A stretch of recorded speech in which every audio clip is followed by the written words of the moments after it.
কিন্তু এই যে পরিত্যক্ত বাংলো, এই জায়গায় রাতে থাকলে আজকে খবর আছে আদনান। আমার মনে হয় যে আমরা যতগুলো এপিসোড করছি এরকমটা পাইনি। রাতের বেলা আমরা এখানে সময় কাটাবো। হ্যাঁ, রাতের বেলা সময় কাটাবো এবং এই বাড়িকে ঘিরে মানে সব অবিশ্বাস্যকর ঘটনা আমরা এই অঞ্চলেরই পুরনো মানুষদের কাছ থেকে শুনবো। ওই প্রেতরে আছে কি আসলে ওইখানে একটা শয়তান আছে, শয়তান আছে, ওইটাই ওই নাগ নাগি যেটা কইতে আছে ওইটাই রূপ ধারণ করে। বাড়ির যেতে তারে মারি একদম মেরে ফেলে। একবার আমরা গিয়ে দেখছি ওনো মোলা 5 আঙ্গুল পিঠে 5 আঙ্গুল মানে থাবা মারছে। থাবা মারছে জিনে তো সইলেও তার খারাপ নিয়ে তো সইলে তো মারিলি। তো তান ভাই আমারে কইছেন বাতিজা জান বাঁচাইতে গেলে আমরা এন্টি হরি যাই। আচ্ছা, ইনো জিনের খেলা, জিনের খেলা। হ্যাঁ, খালি জিনু এরা। তো আপনি তো বলতেছিলেন যে একজন পাগল হয়ে গেছিল, বলেন না? কখনো আছে, তাই এই মুহূর্তেও আছে। বলেন তো। প্রায় 10-15 দিন আমরা পাইছি, অনেক জনই পাইছি। ডিস্টার্ব করতো না অনেক? এটা কি আসলে জিন জিন ছিল? জিন জিন এই বাগানে বেশি পাবে জিন ভূত। একটু গেলেই পাবি। যা, ওই যে ভূতের মুভিগুলো দেখি না, এক্স্যাক্টলি দ্য সেম থিং। চা বাগানের ভিতরে আমরা একটা হন্টেড হাউসের খোঁজ পেয়েছি এবং সেটা দেখতে চলে আসছি। আমার সাথে আছে Adnan, haunted house specialist Ali Adnan. মানে বহু কাল পর আমরা চায়ের দেশে এসেছি।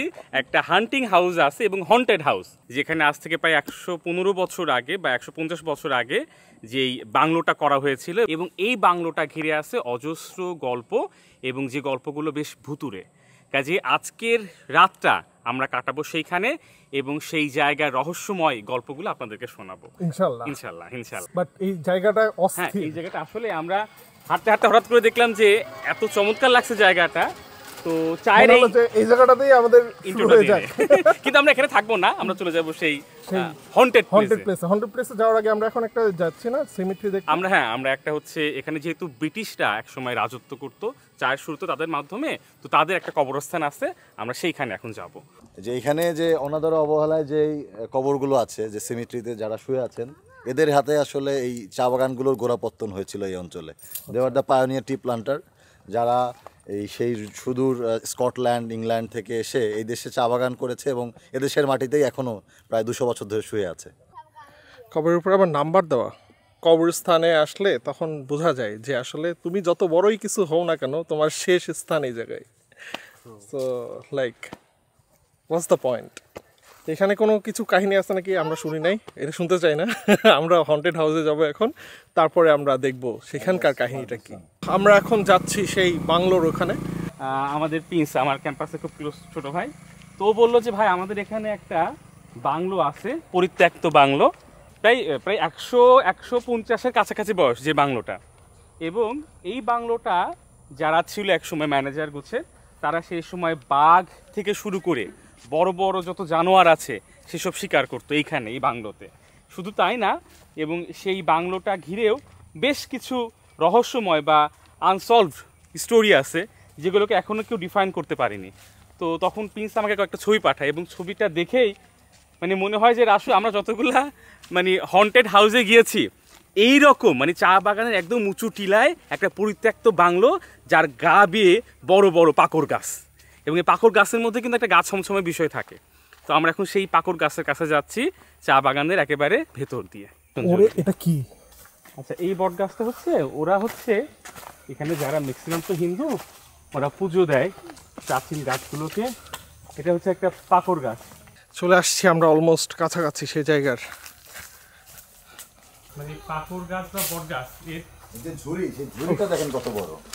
মানে এই জায়গায় একটা ঝুড়ি নেমে এই ঝুড়িগুলো এখন মেইন স্টেম হয়ে গেছে।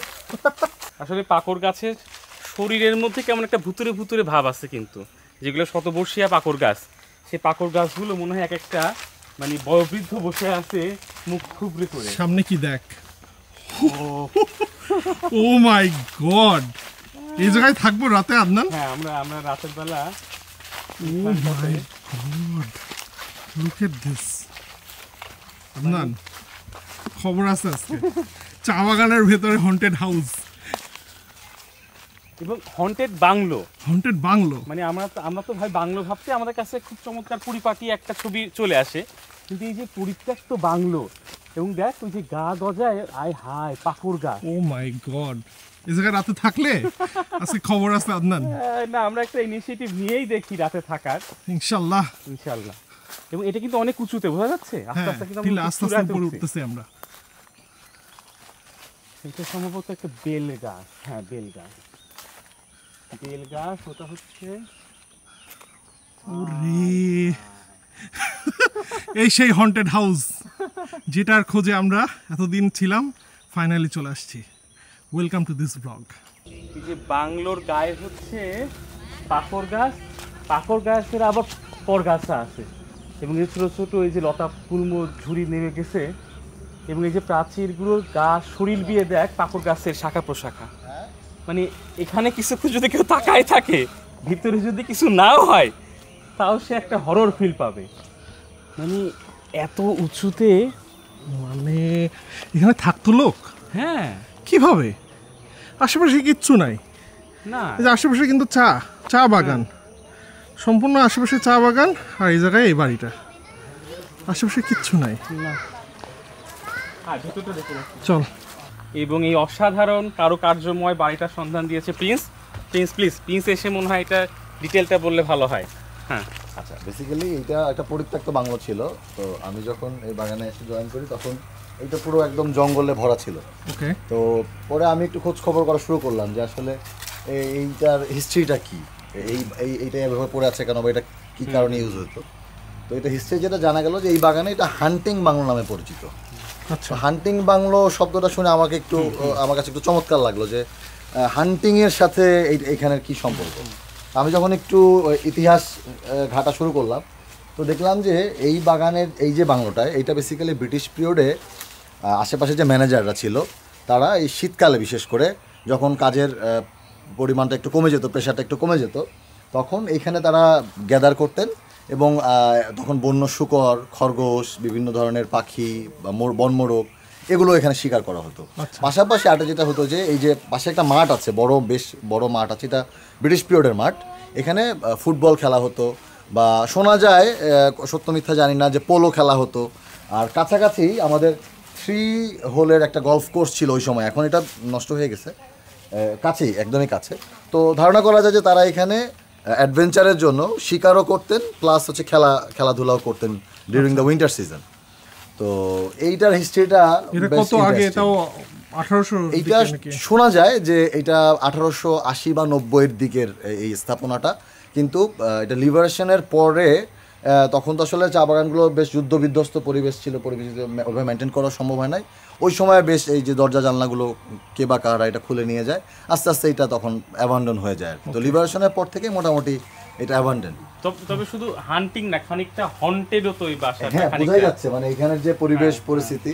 এখানে এসে আমি একটু দু একটা গল্প শুনেছি যে এখানে কিছু আগে যারা ছিল বা যারা এখানে ডিউটি করতো, যারা রাতের বেলা আমরা চৌকিদার বলি বাগানের ভাষায়, তো যারা চৌকিদার ছিল এদের পুরনো 2-1 জন এখনো বেঁচে আছে।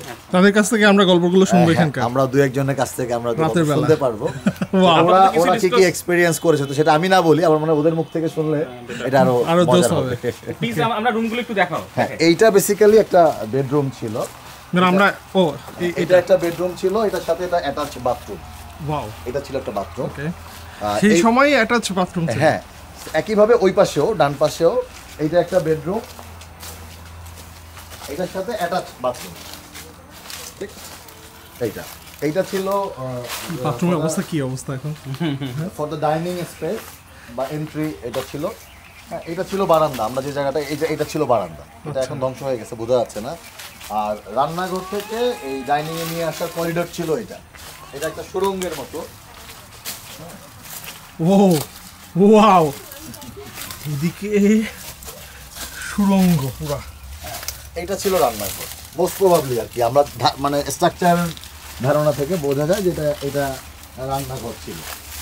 তো এটা এখন আসলে অবস্থা, এই দেয়াল জুড়ে পুরো বট পাকুড় গাছ হয়ে গেছে, যেটা পরিত্যক্ত থাকলে আসলে যেটা হয়। তো আরেকটা ইন্টারেস্টিং জিনিস দেখাই, এটা হচ্ছে ব্যাকইয়ার্ডে। আমরা যদি এটা আসি,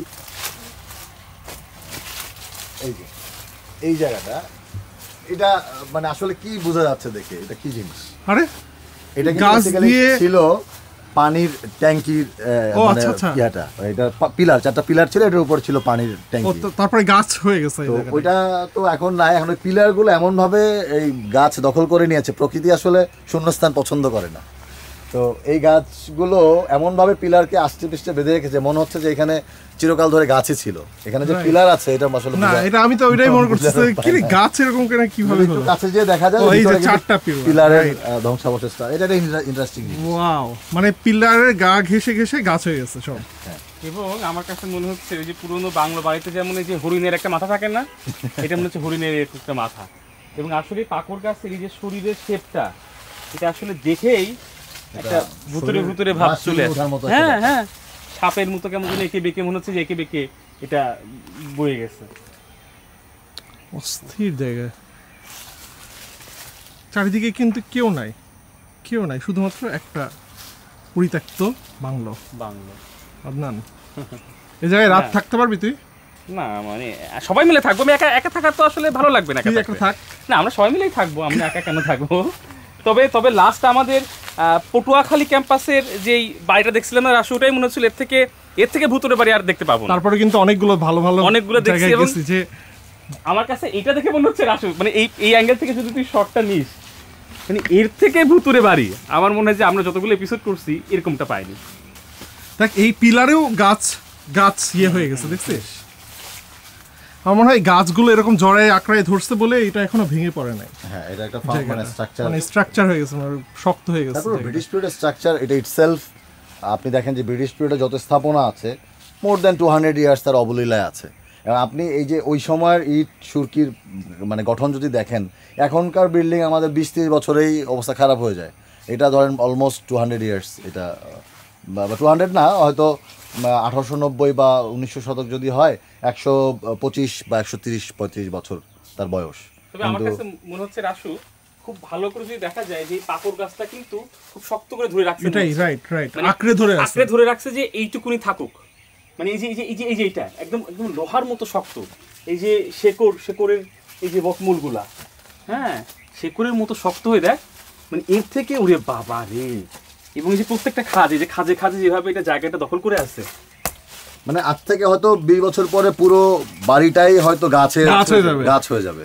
মানে কি একটা জড় স্থাপনা, তার মধ্যে কিন্তু জীবন প্রতিষ্ঠা পেল, তাই নয় কি? যে অবশ্যই অনেকগুলা কিন্তু আছে বলেই হয়তো বা এরা আষ্টে পৃষ্ঠে বেঁধে রেখেছে। সেই প্রশ্নগুলোর উত্তর রাতের বেলা শুনবো আমরা। এদিক দিয়ে আসে তো। তবে রাসু, এখান দিয়ে আয়। যে আলোটা ঢুকতেছে না, দেখ এটা কারোর আস্তানা মনে হচ্ছে কেন যেন। দেখ এই রুমটার শেপটা চারপাশ দিয়ে এতটা ভুতুরে, আমার কেন জানি মনে হচ্ছে যে এটাই আস্তানা। এই জায়গাটাতে রাতের বেলা আসতে হবে এবং এখানে বসে থেকে আমরা গল্পগুলো শুনতে হবে। হ্যাঁ, এখানে খাওয়া দাওয়া করলে খুব ভালো হতো। সমস্যা নাই, আমরা যতটুকু পারি দেখি খাওয়া দাওয়া করবো এখানে এসে। অনেক দিন পর আমরা আসলে হন্টেড এপিসোড করছি, কিন্তু এই হন্টেড প্লেসটাতে আমাদের মন ভরে গেছে যে এতদিনের তৃষ্ণা মিটে গেছে। হ্যাঁ, এবং আসলে চা বাগানে যে এই ধাঁচের বাংলো আছে এটা কিন্তু আমরা কেউ জানতাম না। আমার কাছে মনে হয় যে আজকে খুব জমবে, রাতে জমবে। গেস করতে কি? ও নো, দেখা যাচ্ছে জুম করে কাছ থেকে। ও নো, এই যে সাপের খোলস বড়, কিন্তু অনেক বড়, দেখতে পাচ্ছিস? ও মাই রাসু, গড, শিট। এই পর্যন্ত, এই যে ওইখান থেকে এখানে তো ভয় এখন আমার লাগতেছে সাপের কারণে। আসলেই তো রাসু, মানে কিছু না থাকুক সাপ আছে, সাপ আছে, এবং সাপ ভূতের চেয়ে কোনো অংশে কম ভয়ঙ্কর না। এই জায়গাগুলো একদম ম্যান হাইটের থেকেও বেশি। এই পাশে যে জঙ্গল দেখা যাচ্ছে, জাস্ট এই জঙ্গলটা এখানে ছিল। তারপরে এটা ক্লিন করছে। আমি যখন মানে এখানে জয়েন করি লাস্ট ইয়ারে, তো যখন প্রথম শুনতে পাই যে এখানে এরকম একটা বাংলো আছে, তো আমি আসার পরে দেখি যে এরকম ঘন জঙ্গল। তো তার আগে দু একজন বলছে যে এখানে স্যার যায় না, এই হয় সেই হয়। তা আমি একদিন যা জয়েন করার 10-12 দিনের মাথায় এক দুপুরবেলা, মানে আমারও একটু ইন্টারেস্ট ছিল, ঠিক 12:30-1টার দিকে আমি বাইক নিয়ে আসি। তো বাইকটা ওই গাছের ওখানে রাখার পরে আমি, খুব ঘন জঙ্গল, তো আমি আস্তে আস্তে হেঁটে আগাচ্ছি। তো আমি এখন ঠিক যে জায়গাটা দাঁড়ানো আছি, এই জায়গাটায় আসার পরে আমি ঠিক সামনে দেখি 2টা সাপ, একদম অ্যাট এ টাইম জোড়া সাপ। সাপটা গ্রিন কালারের, ঘাটটা হচ্ছে লাল, 2টা সাপেরই এইখানে। তা আমি আসার পরে জাস্ট ওরা একটু পজ নিয়ে 2টা সাপ 2 দিকে চলে গেল। তো আমি আর ঢোকার সাহসটা ওই দিন করতে পারিনি। আশা আজ পর্যন্ত দেখা সব থেকে ভৌতিক জায়গা হচ্ছে এইটা। হ্যাঁ, কিন্তু এখন আমরা সব থেকে কম মানুষ আছি এখানে, আর আজকে আমরা সব থেকে কম মানুষ আসবো। প্রত্যেকটা হন্টেড হাউসে গিয়ে আমি সব থেকে বেশি সাহস করে একা একা থাকার জন্য বলি তোমাকে, চ্যালেঞ্জ নিতে চাই নিজে থেকে। এবার আমি এই ডেয়ার আমি কখনোই মানে সম্ভব না আমার দ্বারা একা একা এখানে থাকা, কারণ অলরেডি এখন যে আমরা আসছি এখনই গা ছমছম করছে, কারণ আশেপাশে কিন্তু কেউ নেই, কেউ নেই, ইভেন কোনো মানুষ নেই, জাস্ট আমরা কয়েকজনই। তো রাতে যে এখানে আসলে কি হবে আমি জানি না আজকে, আর তার উপরে আজকে নাকি অমাবস্যা। মানে এতক্ষণ এটা নিয়ে আলোচনা হচ্ছিল যে মানে আমরা যে একটু রাতে এসে গল্প করা এখানে বসে, তারপর মোমবাতি দেওয়া, আগরবাতি দেওয়া, যে এগুলো নিয়ে আমরা যে একটা ওয়েদারে গল্প করি, এইটা আসলে কতটুকু সম্ভব হবে এবার। আর গতকাল রাত্রে আমরা বের হয়ে যেই ফিল পাইছি ওই যে বাংলোর সামনে, তো আজকে জানি না এখানে আসলে কি হবে, ভাবি তো আসবে না বলছে, কি আসবে না, রাতে আসবে না, শিয়ালের অ্যাটাকের গল্প, তারপর গতকাল যে এক্সপেরিয়েন্স হইলো, এরপরে এখানে আসবে না রাতে। এর আগে আমরা যত হন্টেড হাউসেই গেছি না কেন, মোটামুটি আমরা 8 থেকে 9 জন মতো ছিলাম, মানে মিনিমাম। তো এইবার আমরা আসি শুধুমাত্র 5 জন, আর প্রিন্স ভাই আছে। তার ভিতরে ইপসা বলতেছে যে এখানে রাতে নাকি সে আসবে না, ভয়ে হয়ে গেলাম 4 জন। না 4 জন না, তাহলে 5 জনই হলো, প্রিন্স ভাই সহ। তাহলে 5 জন আজকে রাতে আমরা এখানে থাকবো। তো 5 জনে ভূত পালাবে। সরি, ওপেন করার জন্য বলিনি তোমাদের, সরি। তো এখন এখান থেকে যাব, কিন্তু রাতের বেলা এখানে এসে আবার বাংলোর কাহিনীগুলো শুনবো আর কি। এবং আপনারা যারা আপনাদের স্টোরিগুলো পাঠাইছিলেন, সেগুলো রাতের বেলা এখানে বসেই আপনাদেরকে পড়ে পড়ে শোনাবো আর কি, ইনশাল্লাহ। সো আপাতত চলেন এখান থেকে যাই। প্রিন্স ভাই আমাকে নিয়ে যাচ্ছে একটা উঁচু টিলা আছে, ওখান থেকে সানসেটটা দেখার জন্য। দেখি সানসেট পায় নাকি। বলতেছে যে ওরা গাড়ির কাছে যেতে যেতে আমরা সানসেটের উঁচু টিলাটা দেখে আসি ততক্ষণে, কিন্তু আমাদের কাছে বাইক একটাই আছে, সো অন্য কেউ দেখতে পারবে না।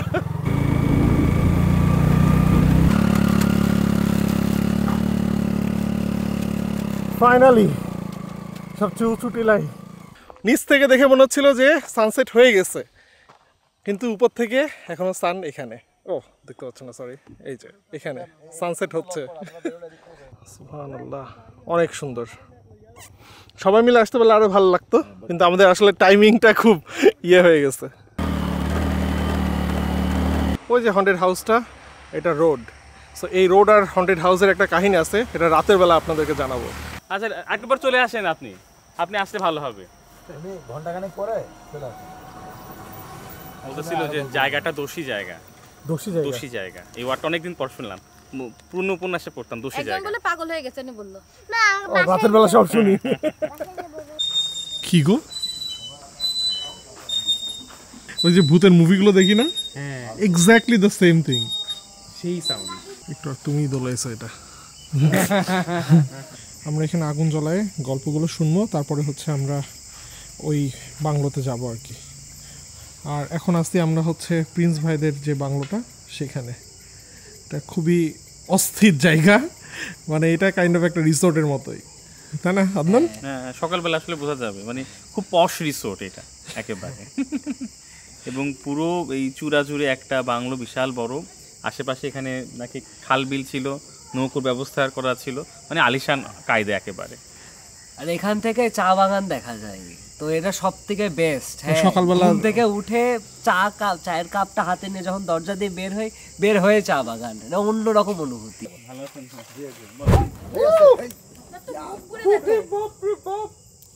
এরকম কোনো গল্প থাকলে তো ওনার গল্প শুনতে আসছে, যতটুকু জানো। এটা আঞ্চল বাংলা তো প্রায় 3 বছর এখন দিনে রাইতে যে মিশন আছে না, এরা রাত্রির ভাড়া। আচ্ছা, ওইখানে আসলাম। এই জায়গাটা পাক পবিত্র। আচ্ছা, এখানে পাক পবিত্র থাকলে কিছু হবে। এখানে আসে মানে গোপনে আসে। আচ্ছা, এটা দেখা দেয়। কি আছে একটু বলেন। ওইটা নাগনাগিনীর একটা ছায়ার মতন আছে। তাই? হ্যাঁ, নাগনাগিনী মানে নাগনাগিনীর একটা সাপ জাতীয় সাপের। হ্যাঁ, ওইখানে যদি কিছু বাইর হয়, চেলা টেলা বাইর হয়, ওটার যদি আঘাত করেন আপনার উপরে একটু আকর্ষণ করে। আচ্ছা আচ্ছা, এরকম কি কোনো ঘটনা ঘটছে? হ্যাঁ, ঘটছে। এই বাগানে ঘটছিল। বলেন শুনি আমরা একটু। ওইটা এইখান থেকে ইট আনছিল স্যার। আচ্ছা, ইট আনছিল ওখান থেকে? হ্যাঁ, তারে আমি বলছিলাম যে ইটগুলো নিও না, তাই না কইছিল যে এইগুলো নিও না।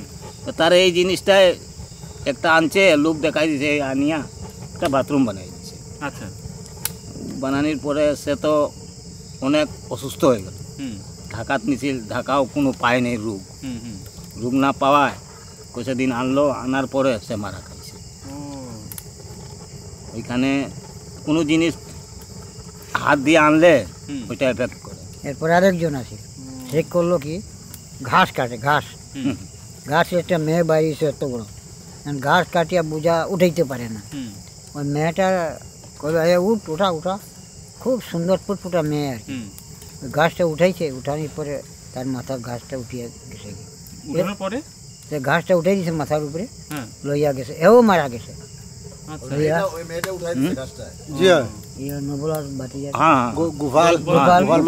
সেও মারা গেছে। ঠিক মারা গেছে। আগে যেটা হয়েছে আগের ঘটনা, এটা বৈদ্য মারা গেছে, তার রাইট ডিউটি করতে হলো। তো খ্রিস্টান দুইটা মেলুক আছিল, খ্রিস্টান। আমরা সবসময় আইসি গেছি, তখন দুপুর বেলা তারা খানা রেডি করছে, মানে প্লেটও লইছেন। আমার মামাও অনুভব, আমার মামারে করিম ডাক্তার, তার নাম হইল কুদই মিয়া। তারা ডাতক করিম, খুব মায়া করতো, আর তারা অনেক সময় পয়সা করি দিয়ে হয়তো সাহায্য করতো। ওখানে দেখা যায় একটা গাড়ি, তারার গাড়ির মতো একটা গাড়ি আইছে, আইয়া ও দুইটা বেটি দেখা যায়। তারা 12টার সময় খাইছে হয়েছে, ঠিক মতো গপসপ করছে, খাইছে হয়েছে। বাবুরজিরে বসিসও দিছে, করিমরেও বসিস দিছে। 10 মিনিট বাদে দেখা যায় আসল যে মানুষ খ্রিস্টান এরা আইছে। আইয়া কইছে বাবুরচি খানা দাও। ওখান কয় আপনারা ও খাইয়া গেলেন, প্লেটও রয়েছে, তারাও দেখে প্লেটের সব রয়েছে, টেবুলও সাজাল রয়েছে, তারা খাইয়া গেছে।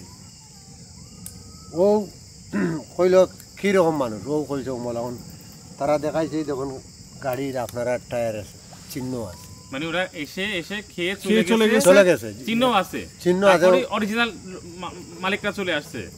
পরে 10-15 মিনিট বাদে অরিজিনাল মালিক যারা এরা আইছে গাড়ি নিয়ে। আচ্ছা। এরা গেছিল কিলো মুলিয়াজার গেছিল, আর মাঝখানেও জিন এরা আইয়া রূপ ধারণা করিয়া তারা খাইয়া গেছে, কেউ চিনতে পারছে না। ও এদিন তাকিয়া তারা গাড়ির চিহ্ন দেখা যায়, তারা গাড়ির মতো গাড়ি, তারা টায়ার মতো। তারা এখন গাড়ি নিয়ে আসছে। জি, এটা ব্রিটিশ আমলের, ইংরেজের আমল। এরপর তাকিয়া ও এদিনও তারা কিছু সময় তারা বইছে, অন্য কুটাত গিয়া বইছে।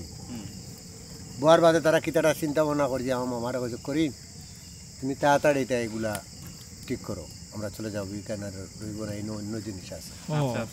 তারা বুঝি লাইছে, তারা মাঝে তো আল্লাহ বিদ্যা শিক্ষা দিছে না। তারা কইছে করিম তুমি আমরা নিজের মানুষ, তোমার বাড়িও নিকটে, আমরা সাহায্য করো, সবগুলা তুলো গাড়ি। ওই এদিনও তারা তুলিয়া তারপরে চলে গেছে ওখান থেকে। যে তারাও আমরা আমার বাড়ির নিকটে আছিল। দিনের মাঝে স্যার রাত আমি ডিউটি করছি চৌকিদার লইয়া, ও তার তোমার তার যা করো ভাই, আমি আসলাম, আমার বাবা আছে, তার যা করো ভাই জিজ্ঞাত পাগল হয়ে গেল সাথে সাথে। কি পাগল হয়ে গেছে, কি কাহিনী? ওমলা আগুন তাবাইতে আছে, মানে ওই বাংলোর সামনে। জিও বাংলার সামনে। কবে সেটা? রাখো ও আজ 10-12। আপনি বলেন শুনি। এইটা আমার চাচার ঘরের ভাই। আচ্ছা, চাচার ঘটনা। ওই ঢুকতে একটা বট গাছ আছে, বট গাছ, বিশাল বড় বট গাছ। বট গাছ আছে এখানে একটা। হ্যাঁ, তে সে ডিউটি যাইতেছে, ডিউটি যখন যাইতেছে তার পাটা মাটির লগে লাগায়, আর রুম আছে পায়ের ভিতরে, বড় বড় রুম। সে দেখিয়া ভয় পাই গেছে। আচ্ছা। ভয় পায় অসুস্থ হয়ে গেছে।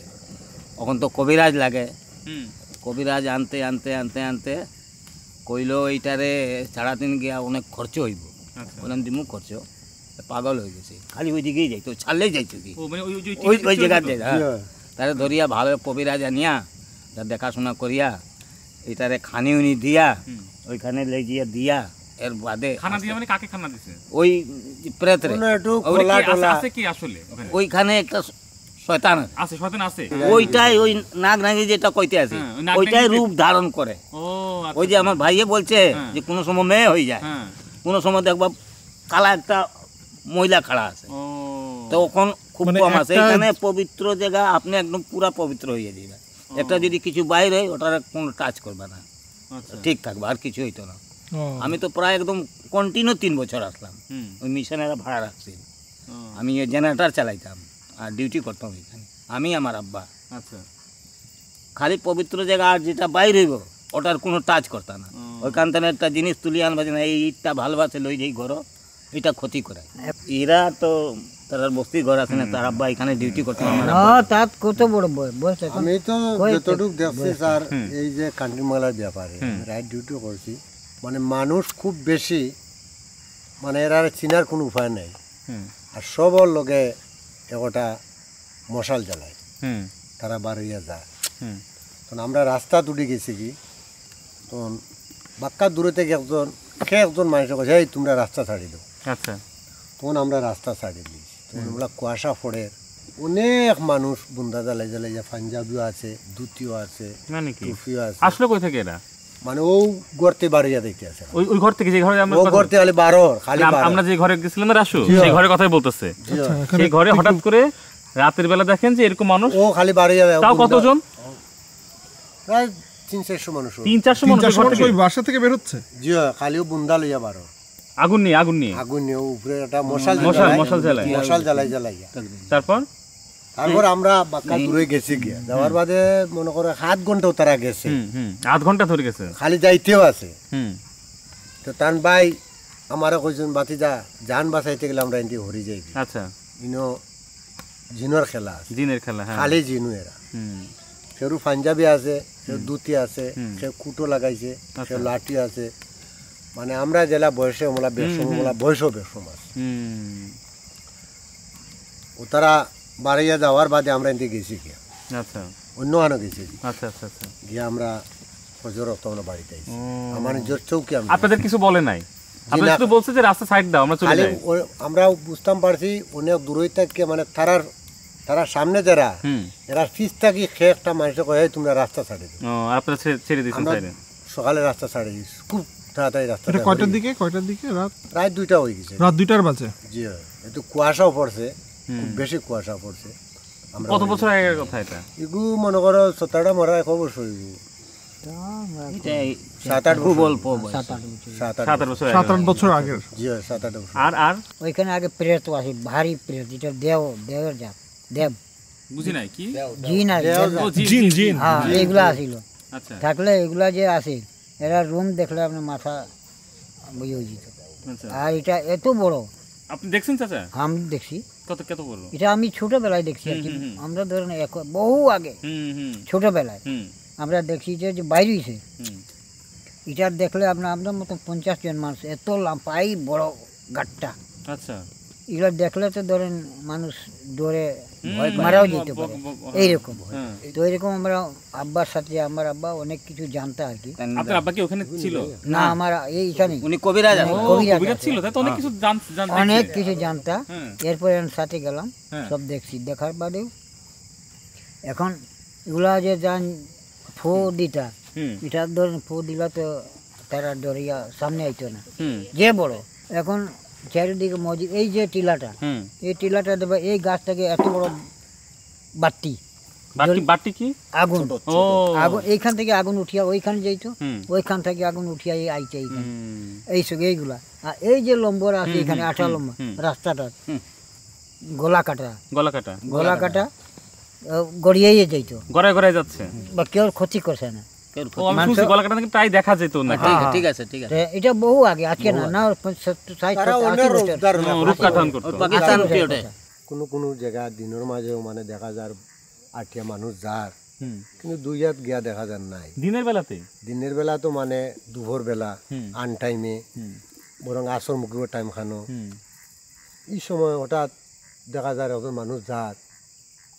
আমরা কিবা ফলো করলাম, দেখলাম কিছু জায়গা জ্ঞান নাই মানুষটা, আমাদের মতোই মানুষ, আমরার মতো মানুষ রূপ ধারণা করিলা, রূপ চেঞ্জ করিলা। মানে কোনো সময় একটা বিলাইও পাওয়া যায়, কোনো সময় কুকুরও পাওয়া যায়, কোনো সময় শুয়োরও পাওয়া যায়, কোনো সময় মানে খরকুশের রূপ ধরলা, কিন্তু 2-3 হাত গিয়া নাই।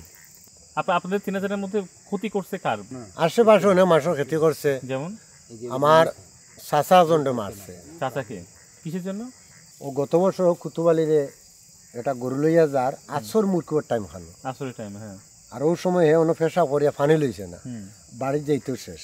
হায়, মানে শুধু তার অপরাধে পিসাব করে পানি নেয় না, আর ও সাইটে করছে, মনে করো ও মুকাম আর অন্য পেশা করছে। আর অমনের সময় চৈত মারছিল পানি কাঞ্জি নাই কুলুফল হয়েছে না কুলুফোনে নাই আর বাড়ির যেতে তারে মারি দিছে একদম মেরে ফেলে একবারে আমরা গিয়া দেখছি ওমলা 5 আঙ্গুল বই পিঠে 5 আঙ্গুল মানে থাবা মারছে থাবা মারছে থাবা মারছে তার মারা গেছে মারা গেছে জিনে তো চইলেও তার খারাপ নিয়ে তো চইলে তো মারিলি আমরা তো আর দেখি না জিও জিও কিন্তু দাগ পাওয়া গেছে অন্য 500 আঙ্গুল বই গেছে বাবা এই বড় বড় আঙ্গুল লাম্পা লাম্পা মোলা ঘটনা ঘটছে তো আপনি তো বলতেছিলেন যে একজন পাগল হয়ে গেছিল বলেন না কখনো আছে তাই এই মুহূর্তেও আছে বলেন তো প্রথম থেকে একটা ছেলে ওখানে পাগল আছে আসিমর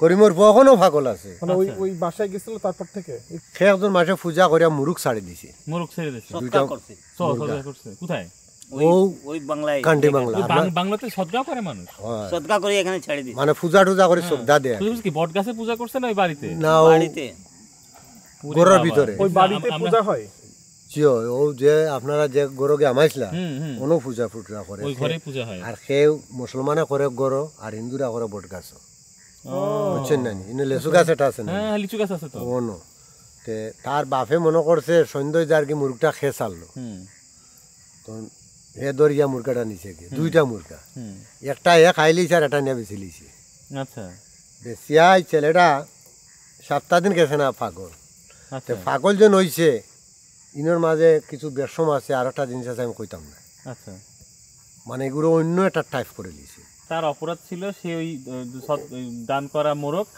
খাইলিছে আর একটা বেশি লিছে বেশি ফেলাইছে কত টাকা নষ্ট করছে বহুত দূরে দূরে উজা পদ্য গিয়া পারছেন না আমি কইছেন বা ভুল করে লিছি ভুল তো জীবনে আর শুদ্ধ হবে না একমাত্র আল্লাহ মাফ দিতে আমি পারতাম না উনি বলছেন তাইনু মারা গেছে তাহলে তো অনেক কাহিনী দেখতেছি ওই বাংলোটা নিয়ে হ্যাঁ আমরা জন্মের আগেও আরো কাহিনী হয়েছে আর আমরা যতটুকু আমরা বুদ্ধি আর বাদ থেকে যা পাই জন্মের আগেও কাহিনী আছে অনেক কাহিনী আমরা বাপস আছে আমার বাপ তো জীবন অনু মারা গেলা কিন্তু বাগানও এটাও ডর বাদে কিন্তু অনেক কাহিনী আমরা শুনছি আমার তান ভাই বড়জনে গেছে শুনছি তান গেছে শুনছি তান আরও তান লগর মুরব্বিয়ানো গেছে আমরা শুনছি আর আমার বুদ্ধি আর বাদে যা আমি পাইছি তা আপনারা আমি কইছি জি না এগু মনে করি আর কিতা করবা করিয়া তো এরা হইলো আলাদা জিনিস হইলো কি বাতুনি জিনিস জাহিরি বাতুনি দুইটা জিনিস আমরা হইলাম জাহিরি আর তারা হইলো বাতুনি তারা নিশিরাই তাটে এরা লোকে তো আমরা শক্তি দিতে পারতাম না ইলিম দিতে পারতাম না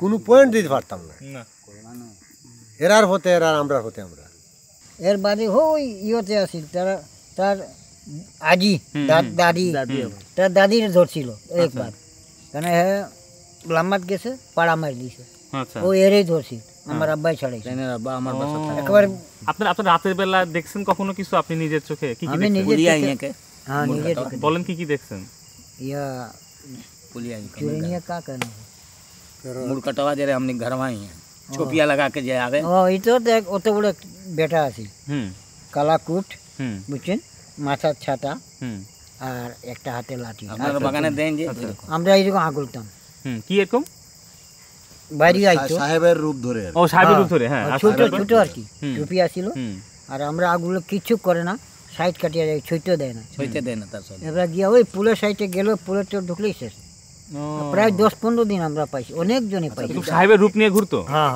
এগুলো আপনি দোষী জায়গা এটা ডাইন হইল না স্যার এটা বাম হইল তো বামে একজন মরছে আর ডাইনে একজন মরছে ওই পানিতে পড়িয়া মরছে একটা মহিলা আচ্ছা মহিলা একটা এলেকে এই বাগানটা হইলো স্যার হইলো দেবতার এইটা হইলো দেবতর বটর বাড়ি বাগান এটা খুব অনেক জায়গা দোষ আছে দোষী মানে কি দোষী মানে অন্য জিনিস আকি আলাদা জিনিস মানে এই জায়গাটা খারাপ আছে এরকম জিন আছে অথবা খোদাই কোনো জিনিস আছে তাহলে এসব জায়গায় মনে করেন যে যখন আমরা যদি খারাপ কিছু দেখি কি করা উচিত আসলে তখন সেই সময়টায় এইটা জিনিস হইলো একমাত্র স্যার পাক পবিত্র মনে করেন যে নিচে এই যে স্যার শেওড়া গাছ এই শেওড়া গাছের এখানে কোনো পেশাব টেশাব করে না কোনো থুথু ফেলবে না আর এখানে একটা আসর আছে আসর আছে কিসের আসর আছে এইটারে পাক পবিত্র এখানে আমরা থুথু দেবতার স্যার বাংলার এরা গুড়ারা নিশিরা গুড়া না বিষয়টা হচ্ছে যে প্রিন্স আমাকে একটা গাছ দেখাইছিল যে এইখানটাই না প্রিন্স হ্যাঁ হ্যাঁ শেওড়া গাছ শেওড়া গাছ শেওড়া গাছটা ওই গাছটা একটু আসর আছে ওটা পীর সাহেবের এবং আসর। শেওড়া গাছেই তো থাকে সাধারণত শুনি আমরা পীর সাহেবের আসর আছে এবং নিয়ম হচ্ছে যে সব জায়গায় খারাপ কিছু না, এগুলো না করা না না হান্টিং বাংলার উল্টা সে মেইন রোডের যেই মোড়টা যে অ্যাক্সিডেন্ট হয় হ্যাঁ হ্যাঁ এইটার ব্যাপারে তোমরা কি ওইটা জানো? ওইখানে একটা জিনিস আছে স্যার কি ওই জিনিস টাইমের ভিতরে যদি যান তো ভালো গাড়িও যদি থাকে কন্ট্রোল করতে পারবেন না স্যার। এটা কোন এটা টাইম আছে টাইমটা কখন? টাইম উনার দুপুরবেলা ঠিক দুপুরবেলা হইব আর খুব ভোরবেলা আচ্ছা, ভোরবেলা স্যার রাত 3টার সময় রাত 3টা। মানে ওর সামনে দিয়ে গেলে তিনটার সময় ওইটা টার্নিং আছে না মানে ওটা কি পার হয় বা এরকম কিছু একটা যে আমরা হ্যাঁ, এটা আছে তাজুল স্যার। নামাজটা দেন স্যার পড়ি আছে আছে এখানে তাজুল নামাজের একটু আগে ঘটনাটা ঘটে বুঝছেন? কি হয় কি ওখানে কি মানে যে কোনো গাড়ির উল্টাইলে উল্টায় যায় হ্যাঁ, উল্টাইলে মারা যে যায়। তো বড় লোড গাড়ি ডিস্ট্রিক্ট ফালাইয়া ডিস্ট্রিক্টেরও শাখার ডিবির তোলে ড্রাইভার বাচ্চা আর এন্ডুমেন্ট মারা গেছে আচ্ছা, এখানে আমি একটু বলি, আমি তো 2 years I have joined in this garden. গত 2 বছরে আমি অন্তত এখানে 20-22টা তো হবেই, মানে Accident? ছোট বড় মিলিয়ে জি হ্যাঁ, ছোট বড় মিলিয়ে 20-22টা, তার মধ্যে স্পট ডেটও আছে কয়েকজন, জি হ্যাঁ। স্পট ডেট আছে Dead আছে। অন্তত পক্ষে 1-2 জনের তো আমি নিজে দেখছি, আর খুব সিভিয়ারলি ইনজিউর্ড এরকম আছে বেশ বেশ কিছু। আর একদম আমার চোখের সামনে হয়েছে একটা দিন, আমি ওইখানে বিকালবেলা জাস্ট সন্ধ্যা হব টাইমে আমি ফিরতেছি, ফেরার পরে আমার ওই পাশে একটা চায়ের অংশ আছে, আমি ওটা দেখার জন্য গাড়ি ব্রেক করছি, গাড়িটা সাইডে রেখে আমি জাস্ট দাঁড়াইছি ওইখানে। ওই মোমেন্টেই একটা বাইক এসে ওইখানে পড়ে গেল, দুজন ছিল, ডিগবাজি খেয়ে পড়ে গেল, মানে ওই মোড়টা ঘুরতে যেয়ে আমি যে ওটা ধরলাম, আমি ধরে উঠে সিভিয়ার ইঞ্জুরি হয় না, বাইকটা একটু ভেঙে টেঙে গেছে, গ্লাস ভাঙছে, ধরে তুললাম, পায়ে একটু ব্যথা পাইছে। তো আমি বললাম যে ভাই কি হলো, আপনি পড়লেন কিভাবে? তো বলছে ভাই আমিও বুঝতেছি না কিভাবে বললাম। তো ওদেরকে আবার ধরে আস্তে করে আবার সামনে, এটা জাস্ট মাগরিবের আজান দিবে ওই সময়টা। ও গত পরশু দিন একটা বেটিরে টেলা ফালাইয়া একবারে হারিয়ে গেল হ্যাঁ জাস্ট তোমার এই 10টা 10:30টার দিকে সকালবেলা এটা গাড়িও বাদি যায় হুম আমরা ফিসে আর একটু নিরু মানুষ বাঙ্গারি মারি বেছে তার বউলিয়া তো লাড়ে কাটিছে আর হে চাইতো ভাই তো আর এগুলো শূন্য আমরা দিলাম শূন্য নিয়ে চেঞ্জিটা এগুলো একদম শুনুন হে একবারে শূন্য রোড থাকি নেওয়া লাগছে 10 মিনিট আগে আমি ওই জায়গাটায় আর স্যার দাঁড়া দেন আমরা জানি আর দেখি আর আগলো নিয়ে ফেলাই দিছে ফেলাইয়া বেটিটা এটা খাটিয়া গুটিয়া আর গাড়ি গেছে গিয়ার এসে, মানে ওটার কোনো ব্যাখ্যা নাই, মানে দেখা নাই কোনো মানে কেন পড়ে যাচ্ছে, কেন এসে আসে নিয়ন্ত্রণ হারিয়ে কোনটা ফেলতেছে, বোঝায় না শূন্য গাড়ি এটা কোনো ব্যাখ্যা নাই। একদম বাগান তো না কার লয়ে যেতে ডিস্ট্রিক্ট লোড করা গাড়ি আমরা ওই যে সীতারাম মিস্ত্রি কই যে চক্কর দিয়া দিয়া গাড়িটা নিয়ে ওইটা কি জিন্দের যাওয়া আসার সময় মানে রাস্তা মনে হয় ওইটাতে না পথ ওইটা হোস তারা হনো যাওয়া আওয়া করে আচ্ছা যাওয়া আসা করে যাওয়া আছে ইনো একটা খাদিম আছে বাচ্চা মানুষ হে তার লোকে যোগাযোগ আছে এরা তারা বিয়া শাদী করতে দিছে না তারা মানে বিষয়টা হচ্ছে ওইটা মানে আসা যাওয়ার পথ যেটা জি হয় মানে তারা ও বলা হয় সাইড যে থেকে ও সাইডে যায় হ্যাঁ মানে জিন্দের আসা যাওয়ার পথ এবং হ্যাঁ, সেই তারা পথে ওই যদি সময় ফাইললেও আপনারা শেষ ওই সময় যাতায়াতের সময় যা পাবে যদি কোনো কিছু যানবাহন যায় তাহলে সেটা আর ঠিক থাকবে না ওইখানটায়। যা ফাইল আগে করতো না কেনে ওই একটা পীর সাহেব আসলা ও পি সাহেব ছিল আগে আগে পীর সাহেব আসলা খালি উর্দুয়ে কথা কইতা আচ্ছা রাত 2টা 3টায় একলা একটা ওই, হারিকেল নিয়ে বাজার তো নে ওই গোবিন্দপুর যাইতা বাসা আছে তাই উর্দুয়ে কথা কইতা চলতে পশ্চিমা সময় বিহারি আছিল ও বিহার চলার সময় উর্দুয়ে কার লগে কথা কইতা তাই নেই জানো একাই কথা বলতো একা তাই লগে আলাপ করতো বাবা উনি দেওসা দছিল পাগড়ি বানতো আর পুরা যাবে লাগাইতো জুব্বা আর লাগাইতো। কথা বলতো উর্দুয়ে খালি কথা বলতো মানে এখানে শুধু যে হন্টেড জায়গা এরকমটা পীর না সাহেব খুব জাগ্রত যে আসলা বেশ কয়েকটা ক্যারেক্টারের কথা আমরা শুনলাম এবং এই চরিত্রগুলো কিন্তু বেশ রহস্যময় অনেকগুলো চরিত্রের কথা শুনছি যে উনি বলে যে বিহারি ছিল একজন জুব্বা পরতো জুব্বা পরতো এবং হারিকেন নিয়ে সেই গভীর রাতে এই এক মাথা থেকে আরেক মাথায় চলে যেত এবং সে একা একা কথা বলতো। তো আসলে এই একটা বাড়িকে ঘিরে এত গল্প এবং এত কাহিনী মানে সেটা ওনারা বলছিল যে যে নাগ নাগিনীর কাহিনী আছে ওর মধ্যে অনেক কিছু আছে এবং তারা বিভিন্ন বেশভূষায় থাকে, বিভিন্ন রূপ নেয়, কখনো মেয়ের রূপ নেয়, কখনো সাপের রূপ নেয়, কখনো হচ্ছে মোরগের এরকম রূপ নেয় এবং ওখান আবার থেকে হচ্ছে ওই যে বললো যে অনেকজন 300-400 জন ওই বাড়ি থেকে বের হচ্ছে হ্যাঁ বের হচ্ছে এবং এমনটাও দেখছে যে সাদা জুব্বা পরা যে বললো 400-500 মানুষ ওখান থেকে শুধু বের হয়ে হাঁটছে আর হাঁটছে। মানে আসলেই আমরা কিন্তু রাষ্ট্র এতদিন পর্যন্ত যে বাড়িগুলো দেখেছি ঘুরেছি এত কাহিনী কোনো মানে বাড়ি নিয়ে আমরা পাইনি, Specific ওই বাড়ি স্পেসিফিক পাইনি। এই যে একটা বাড়িতেই যদি এত কাহিনী এত ওখানে আমরা ঘটনা এখন থাকে যাবো। হ্যাঁ আমরা ওইখানটা একটু যাব একটু দেখে আসবো, এবং যদি একটা বাড়িতে এত কিছু থাকে তাহলে না জানি আরও কত গল্প এই চা বাগানের অলিগলিতে, গাছে, এই বাংলোগুলোতে আছে। এখানে আমরা সবাই উজু করে এখন যাচ্ছি, উজু করে তারপরে বের হবো, কারণ আমি কোনো রিস্ক নিতে চাই না। তো এখানে ওনারা বলতেছিল যে ওখানে যাই পাক পবিত্র অবস্থায় যাইতে, এই জন্য এই যে উজু টজু করে বেরোচ্ছি আমরা এখন ওই মানে হন্টেড বাংলোর ওখানে যাব, আর ওখানে যেয়ে আমরা হচ্ছে আপনাদের পাঠানো যে গল্পগুলো সেই গল্পগুলো পড়বো আর কি। তো চলো। নাফিস উজু করতেছে, হ্যাঁ আজকে একটু মনে একটু বেশি কিরকম উইয়ার্ড লাগতেছে। দুষ্টু রাজা আদনান, ওই যে মঞ্জুলিকা, হ্যাঁ দুষ্টু রাজাকে ওই যে ইয়া ধপ ধপ করে শব্দ করতো এরকম করে, কন হ্যাঁ কন হ্যাঁ, অনুবেশ বলতো আমি দুষ্টু রাজাকে খাবো, মনে হচ্ছে সেই সেই সেই সেই সেই। এরপর হচ্ছে মালয়েশিয়াতে যেতে হবে। মালয়েশিয়াতে অনেক হন্টেড কাহিনী আছে। হোটেলে আমি শুনছি যে হোটেলে নাকি অনেক কাহিনী আছে মালয়েশিয়া, ইন্দোনেশিয়াতে। এরপরে যেতে হবে মালয়েশিয়াতে ইনশাল্লাহ, হন্টেড হাউস মালয়েশিয়াতে শুট করব। আর আপনারা যারা এমনিতেই মালয়েশিয়া যেতে চান অথবা পৃথিবীর যে কোনো দেশে যেতে চান, যদি ট্রাভেল এজেন্সির সন্ধানে থাকেন তাহলে এসএসসি হলিডেজের সাথে যোগাযোগ করতে পারেন। তাদের অনেক টাইপের প্যাকেজ আছে ট্যুরের, Malaysia, Singapore, Vietnam, Philippines, Thailand, বিভিন্ন দেশের বিভিন্ন প্যাকেজ আছে। সো এসএসসি হলিডেজের লিঙ্ক আমি ডেসক্রিপশন বক্সে দিয়ে দেবো, আপনারা চেক করে দেখেন। সো চলেন এখন যাই। বিসমিল্লাহি তাওয়াক্কালতু আলাল্লাহি ওয়া লা হাওলা ওয়া লা কুওয়াতা ইল্লা বিল্লাহ।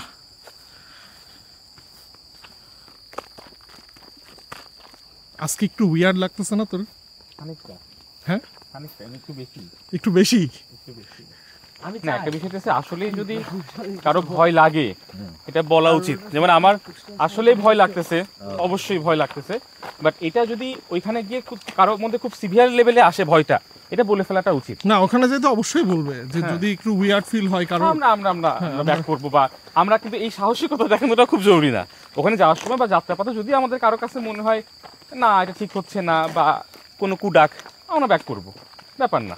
যেহেতু আমরা বলছিলাম ওখানে যাবো, যাওয়ার উদ্যোগটা নিয়ে, হ্যাঁ সেই জন্যই আমরা যাচ্ছি মূলত। কিন্তু এইভাবে প্রস্তুতি নিয়ে, শারীরিক মানসিক প্রস্তুতি নিয়ে ওজু করে জীবনে কোথাও যায় না, খুব খুব অসহায় লাগতেছে ভাই। আশেপাশে কোনো জনমানব নাই, কেউ নাই, শুধু আমরা এই 5 জন। শোনো, কেউ ভয়টাই পেলে কেউ দৌড় মারবি না, বুঝছিস? নিজেকে সেভ করার জন্য বললেন? হ্যাঁ কাইন্ড অফ, কারণ কে কোন দিকে দৌড় মারবে তখন আলাদা আলাদা হয়ে গেলে আরেক সমস্যা। চলে আসছে আমরা ভাই, ওই যে গাছ, হ্যাঁ ও আল্লাহু আকবার, সেই গাছটা দিনের বেলা একরকম আর রাতের বেলা দেখতে পুরাই আলাদা রকম, জিনিসটা ভাইবটাই আলাদা। সোজা গেলেই ওই জায়গাটা, রাতের বেলা এখন দেখা যাচ্ছে না বিকজ আমাবস্যা আজকে। এই আদনান, তুই কি ইচ্ছা করে এই আমাবস্যায় আসছিস? কই তুই আমার পাশে ছিলি না? কাকতালীয় ভাবে মিলে গেছে। ওই দেখ বাড়িটা আদনান, তবে উইয়ার্ড লাগতেছে না জায়গাটা এখানে দূর থেকে দেখতে? উইয়ার্ড বলতে মানে এই জায়গাটা এক এক সময় এক এক সাইডে এক এক রকম লাগতেছে, পুরো ভাইবটা আলাদা না? মানে দুপুরে আসলাম একরকম দেখতে, রাতের বেলা আরেক রকম দেখতে। আদান ভাতে সকালে আমি শুধু ভয় আছে কেউ যেন উকি না দেয়, তাইলে উকি দিলে আদনান এখান থেকে ঝাড়ে দৌড়। বন্ধু টন্ধু জানি না, আমি দৌড় দেবো। বন্ধু আমাকে নিয়ে দৌড় দিও। যাই হোক চলো যাই। মোম বাতি এবার জ্বালা যা। কেন তুই না আগে সব জায়গায় একাই জ্বালাইতি? না এবার সাহস দিদি আই যা, বিসমিল্লাহ বলে। এনো লাইটার নো, সুরা পড়তেছো কি নাফিস? ভাই এই প্রথম আসলেই এরকম পূর্ণাঙ্গ প্রস্তুতি, আগে কখনো মানে এত এরকম মনে হয় নাই। আচ্ছা ঠিক আছে, উইয়ার্ড লাগতেছে না? অ্যাকচুয়াল হন্টেড মানে সিরিজের ফিল আজকে আমরা পাচ্ছি। মানে হন্টেড কাকে বলে, এর থেকে বেশি হন্টেড না মনে হয় না বাংলাদেশে আর কোনো জায়গা আছে। মাত্র এই কয়জন থাকলে জানাইতে পারে। আশেপাশে 5-6 কিলোমিটার হবে হয়তো, মানুষজন জনবসতি নেই। সামনে যাও রাসু, ওখানে ওই রুমটা একটু তুই একটু যাই দেখে আয় তো। যা বন্ধু আসো, বন্ধু যাও একটু বন্ধুতে পরিচয় দাও আজকে, সামনে যাও। তুমি যাই একটু ঘুরে আসো। এই যে ব্রো, আরেকটু যা, আরেকটু গেলেই পাবি। যা, তুই বন্ধু হয়ে বন্ধুকে মৃত্যুর দিকে ঠেলে আর দিচ্ছিস। পারলি না যেতে? না, ওখানে যাওয়া ঠিক হবে না। ওরে এবার কিন্তু জোস লাগতেছে। মঞ্জুলিকা মনে হচ্ছে। হ্যাঁ, মঞ্জুলিকা মনে হচ্ছে নাকি? এবার একটা সেট মনে হচ্ছে, বলে ভৌতিক সেট। সব লাইট টাইট জ্বলাই দেওয়া হয়ে গেছে। এখন আমরা এখানে আপনাদের যে পাঠানো যে গল্পগুলো সেগুলো পড়ে পড়ে শোনাবে আদনান আপনাদেরকে। বাট এই জায়গাটাতে গাটা ছমছম করতেছে কাইন্ড অফ। তো আমরা এর আগে যতগুলো জায়গাতেই গেছি না কেন, মানে এরকম ভাইব কখনো পাই নাই অনেস্টলি। বাট খুবই উইয়ার্ড ফিলিং, মানে এই ফিলিংটা বোঝানো পসিবল না। মানে কীরকম যেন, মানে আমরা হেঁটে হেঁটে আসতেছিলাম তখনই কীরকম উইয়ার্ড লাগতেছিল খুব বিষয়টা। তো যাই হোক, এখন কি আদনান বলা শুরু করবি? হ্যাঁ, বলা শুরু করব। ওকে, আদনান আসুক, আপনাদের গল্পগুলো বলবে। আর আপনারা হচ্ছে নেক্সট এপিসোডে আপনাদের গল্পগুলো পড়বো। এই জন্য আপনারা এই ভিডিওর কমেন্টে আপনাদের যদি ভৌতিক কোনো স্টোরি থাকে অথবা আপনাদের পরিচিত কারোর সাথে ঘটে যাওয়া স্টোরি থাকে তাহলে কমেন্টে লিখে দিন। তাহলে নেক্সট ভিডিওতে আপনাদের এই কমেন্টগুলো থেকে আমরা স্টোরিগুলো শেয়ার করবো আর কি সবার সাথে। তো শুরু করা। এই ঘটনাটা পাঠিয়েছে, তার নাম ইজমা। তিনি লিখেছেন, আসসালামু আলাইকুম ভাইয়া, আশা করি ভালো আছেন। আমিও ভালো আছি। আজ আমি আপনাদেরকে একটা ঘটনা শেয়ার করব। সেটা হচ্ছে আমার দূর সম্পর্কের ফুফাতো বোনের। ওকে প্রায় জিনে ধরতো এবং মাঝে মাঝে জিন মেরে ফেলবারও চেষ্টা করে। একদিন প্রায় রাত 4টা বাজে ওকে নিয়ে আম্মু বের হয়েছে। ওই সময় কোনো কারেন্ট ছিল না, তাই অনেক গরম ছিল। পরে যখন কারেন্ট আসে, আম্মু ওকে রেখে একটু সময়ের জন্য ঘরের ভেতরে গিয়েছিল। এসে দেখে বাহিরে সে আর নেই। অনেক খোঁজাখুঁজির পরও ওকে যখন পাওয়া যাচ্ছিল না, প্রায় 2 ঘন্টা পরে ওকে আমাদের বাড়ির পেছনের পুকুরে এক চাচা দেখতে পেয়েছিলেন। সৌভাগ্যবশত সেদিন তাকে বাঁচানো গিয়েছিল। এরপরে ঘটনাটা আমাদের পাঠিয়েছে নাদিয়া সুলতানা। তিনি লিখেছেন, আসসালামু আলাইকুম, আমি একটি ঘটনা বলছি। ঘটনাটি ঘটে আমাদের বাসার 3 তলায় এক আন্টির সাথে। একদিন আন্টি তার রুমে ও তার মেয়ে অন্য রুমে ঘুমাচ্ছিল। হঠাৎ রাতের বেলা তার ঘুম ভেঙে যায় এবং তিনি শুনতে পান তাকে কে জানি মা বলে ডাকছে, আর কে যেন রুমের জিনিসপত্র নাড়াচাড়া করছে। তিনি তখন লাইট জ্বালিয়ে দেখেন রুমে কেউ নেই। তখন আন্টি ভাবলেন হয়তো তার মেয়ে তাকে ডেকেছিল, কিন্তু আন্টি তার মেয়ের রুমে গিয়ে দেখে তার মেয়ে ঘুমাচ্ছে। তখন তিনি ভাবলেন এটা হয়তো তার মনের ভুল, তাই তিনি তার রুমে এসে ঘুমিয়ে পড়েন। কিন্তু তার সাথে আবারও একই ঘটনাই ঘটে। তাই তিনি তার মেয়ের রুমে গিয়ে তার মেয়েকে জিজ্ঞেস করে যে সে তাকে ডেকেছে কিনা। কিন্তু তার মেয়ে বলে যে সে তো তার রুমেই যায়নি, সে ঘুমাচ্ছিল। তাহলে প্রশ্ন হলো সে কে ছিল? ঘরে মা ছাড়া তো আর কেউ ছিল না। আরেকটি কথা, আন্টি যে রুমে থাকতো তার পাশের রুমে অনেক বছর আগে এক মহিলাকে ফাঁসি দিয়ে মারা যায়। ঘটনাটি সত্যি অদ্ভুত এবং এই ঘটনা এখনো ঘটতে থাকে, মানে এখনো কন্টিনিউ হচ্ছে এরকম। এবং যেটা বিষয় যে বললো যে তার পাশের ঘরে একটা মহিলা সুইসাইড করছিল গলায় দড়ি দিয়ে, এবং তারপর থেকে এই ঘটনাটা ঘটে। ভাই আসসালামু আলাইকুম। ওয়ালাইকুম আসসালাম। আমি একটি ঘটনা বলতে চাই যা আমার পরিবারের সাথে ঘটে গিয়েছে। আমার মা বাবা বোন মিলে ছোট্ট পরিবার। আমরা কুড়িল বিশ্ব রোড এলাকায় বসবাস করি এখনও। আমরা যে বাসাটায় থাকতাম সেই বাসাটা তখন 3 তলা ছিল, কিন্তু 3 তলার ফ্ল্যাট সম্পন্ন হয়েছিল না, তাই কেউ থাকতো না। 2 রুমের ফ্ল্যাট আমাদের।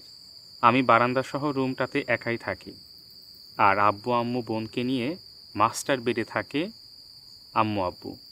মাঝে ডাইনিং ড্রয়িং রুম। প্রতিদিন আমার রুমের উপরে শিলপাটা আওয়াজ আসতো, কখনো পাত্তা দিতাম না। কিন্তু একদিন এই আওয়াজটা আর সহ্য হচ্ছিল না।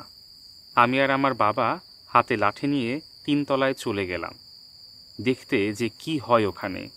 উঠে গিয়ে দেখি ওইখানে এক কুকুর আমাদের দেখেই দৌড়ে চলে গেল বারান্দায়, কিন্তু বারান্দায় যেয়ে দেখি সেখানেও নেই। আমি আর আমার বাবা একে অপরের দিকে তাকালাম। আব্বু আয়াতুল কুরসি পড়তে পড়তে আমাকে জড়িয়ে ধরে নিচে নিয়ে আসলো।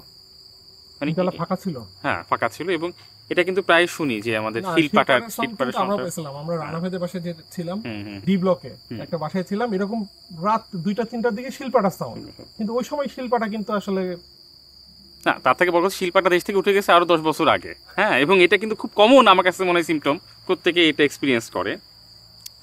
তার জীবনের দ্বিতীয় ঘটনা, এই বাসাতেই ঘটে যাওয়া দ্বিতীয় ঘটনা। আমি তখন ঢাকা বিশ্ববিদ্যালয়ের সয়েল সায়েন্স ডিপার্টমেন্টের 2nd ইয়ারে পড়ি। ড্রাগন বল জি এর পুরো সিরিজ ডাউনলোড করে নিয়েছি, দেখছিও। হঠাৎ করেই খেয়াল করি আমি আমার সাথে কেউ দেখছে আর এক্সাইটেড হয়ে যাচ্ছে। আমার বাম পাশে চেয়ে দেখি আমারই বয়সী হবে এমন একটা খুবই সুন্দরী আমার ডেস্কটপের দিকে তাকিয়ে আছে আর ড্রাগন বল সিরিজ মোহিত হয়ে দেখছে। আমি জিজ্ঞেস করলাম, তুমি কে? সে আমার দিকে তাকালো আর চমকে গিয়ে বলে উঠল, এই আমাকে দেখে ফেলেছে, বলেই অদৃশ্য হয়ে গেল। মজার বিষয় হলো আমার একটুও ভয় লাগেনি তখনও। যখন সে অদৃশ্য হয়ে গেল তখন আমার মাথায় আসলো এটা আসলে কি ছিল। মানে ছোট্ট একটা ঘটনা, বেশ উইয়ার্ড ঘটনা। আচ্ছা, ওনারও 3rd ঘটনা। আমি বাসায় একা, আব্বু আম্মু আমার বোন বাসায় নাই, গ্রামে গিয়েছে। আমি রাতে আমার বন্ধু শাওনকে নিয়ে মুভি দেখছি। রাত 3 থেকে 4টা বাজে। এমন সময় হঠাৎ করেই ড্রয়িং রুম থেকে ডাইনিং টেবিলের আওয়াজ, কে জানি সরাচ্ছে। শাওন খুব ভয় পেয়ে গেল, কিন্তু আমি তো অভ্যস্ত এইসব বিষয়ে, তাই আমি বললাম ভয় পেও না। আমি দরজা খুলে ওই ঘরে যাওয়ার পরই দেখি কিছু জায়গায় শাওন তখন আমাকে ডাক দিয়ে ডান কাঁধে হাত নিয়ে বলল, দেখো মিয়া, আমাদের শোনার ভুল। শাওন আমাকে বলল, তাই হবে, বলে সামনের রুমে মানে আব্বু আম্মুর রুমের দিকে গেল। ওই দিকে আমার পেছন থেকে শাওন এসে আমাকে বলল, কি দেখাবা, দেখাও। খুব প্রস্রাব পেয়েছিল, তাই করে আসতে দেরি হয়ে গেল। ও, তার মানে তো বন্ধু এখানকার ঘটনা। ও আচ্ছা আচ্ছা আচ্ছা, এখানে যে ঘটনাটা ঘটছে, আমরা যে বাসায় এখন আসছি, এখানে তো হচ্ছে ওরকম যে খেয়ে যায় তো, কিন্তু উনার বেশে বন্ধুর বেশে আসছে। হ্যাঁ, সেটাই বলছে যে ওইদিকে আমার পেছন থেকে শাওন এসে বলল, কি দেখবে দেখাও, খুব প্রস্রাব পেয়েছিল, তার আগেই হচ্ছে তাই করে আসতে দেরি হয়ে গেল। আমি ওর দিক তাকায় বললাম, তোমার প্রস্রাব আমার নতুন বন্ধু বানায় দিয়ে গেছে, আর কাউকে কিছু বলি নাই। এরপর থেকে আমার এত বেশি সাহস হইল যে আমার ভাগিনাকে নিয়ে সারা রাত শ্মশানেও থাকতে ভয় পাই নেই। আরও অনেক ঘটনা আমার সাথে ঘটেছে, আপনাদের ইনশাল্লাহ বলবো। আর হ্যাঁ, আমার বাড়িও কুষ্টিয়া কুমারখালীতে। তো থ্যাংক ইউ। এটা ঘটনা আমরা শুনলাম। এই সো আমরা অন্যদের ঘটনাতে যাই। এই ঘটনাটা আমাদের পাঠিয়েছে শান্তা। তিনি লিখেছেন, আমার নানুর থেকে শুনেছিলাম নানু বাড়ির পাশের বাঁশবাগানে নাকি অনেক আগে জিন থাকতো। বেশিরভাগ সময়ই নানু বাড়ির উঠানে এসে থাকতো, আর আমার নানুকে ভোরবেলা এসে বলতো, ও বাচ্চুর মা, ওঠো, নামাজ পড়বা না? আবার খোলা একটা বারান্দায় বসে কোরআন পড়তো। আমার মা মামারা অনেকবার চেষ্টা করেছিল দেখার যে কি পড়ে, কিন্তু দরজা খুললেই কাউকে দেখতে পেত না। আরেকটা ঘটনা বলি, সেটা হলো আমার নানার অফিস থেকে আসতে অনেক রাত হতো। একদিন আমার নানার রূপ নিয়ে একটা জিন এসে নানুকে বলেছিল, দরজা খোলো। নানু তো ভাবছে না, তাই দরজা খুলতে যাচ্ছিল। পরে নানুর শাশুড়ি বলতেছিল, কই যাও? নানু বলে, আপনার ছেলে আসছে, দরজা খুলতে বলে। নানুর শাশুড়ি বলে, যাইও না। নানু বলে, কেন? পরে তারা দুজনই শব্দ পায় যে টিনের নিচ দিয়ে বাঁশবাগানের দিকে কিছু একটা চলে গেল। আসলে ওইটা মানুষ ছিল না। এটাও নিশির ডাক বা এরকম একটা কথা বলে যে গভীর রাতে যদি কেউ বাসায় একবার নক দেয়, এটা গ্রামের প্রচলিত আছে যে দরজা খোলা উচিত না, না। কয়বার হ্যাঁ, জানি 3 বার বলে এটা বলা হয়ে থাকে। বাট ওই ডেকে যে নামাজ পড়তে বলতে ভালো, ভালো, হ্যাঁ সেটা ভালো। মাশাআল্লাহ। আচ্ছা, রাফি আমাদের যে ঘটনা পাঠিয়েছেন সেটা পড়ছে। আসসালামু আলাইকুম। ওয়ালাইকুম আসসালাম। আমার কাকার সাথে ঘটে যাওয়া একটা ঘটনা বলি। তখন 1994 সাল। আমার কাকা ডাক্তারি পড়তো। ওনার তখন বিয়ে হয়নি, তাই কাকা সারা রাত একা ঘুমাতো। কাকা মাঝে মাঝে এই রাতে স্বপ্ন দেখতো কোনো একটা মেয়ে নূপুর পরে নাচ করত এবং কাকার সাথে কথা বলতো। এমন অনেকবার হয়। তারপর আমার কাকা এই কথাটা সবাইকে বলে। যেদিন কাকা এই কথাটা সবাইকে বলে ওই দিন রাতে ওই মহিলা আসে নূপুর পরে নাচ করে। তারপর কাকাকে বলে ওনাকে বিয়ে করতে, আর কাকা যদি বিয়ে না করে তাহলে নাকি ওনার ক্ষতি করবে। কাকা তখন চিল্লায় ঘুম থেকে উঠে যায়।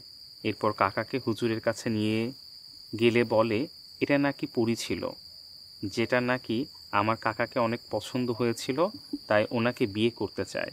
এরপর হুজুর বলে আমার কাকাকে তাড়াতাড়ি বিয়ে দিয়ে দেন। ওই দিন রাতেও ওই মহিলা আমার কাকাকে মেরে ফেলতে চেয়েছিল। তারপর আমার কাকার বিয়ে হয়ে যাওয়ার পর আর আসে না, কিন্তু আমার কাকা এখনও নূপুরের আওয়াজ শুনতে পায় এবং শুনলেই তার ভয় ধরে যায়।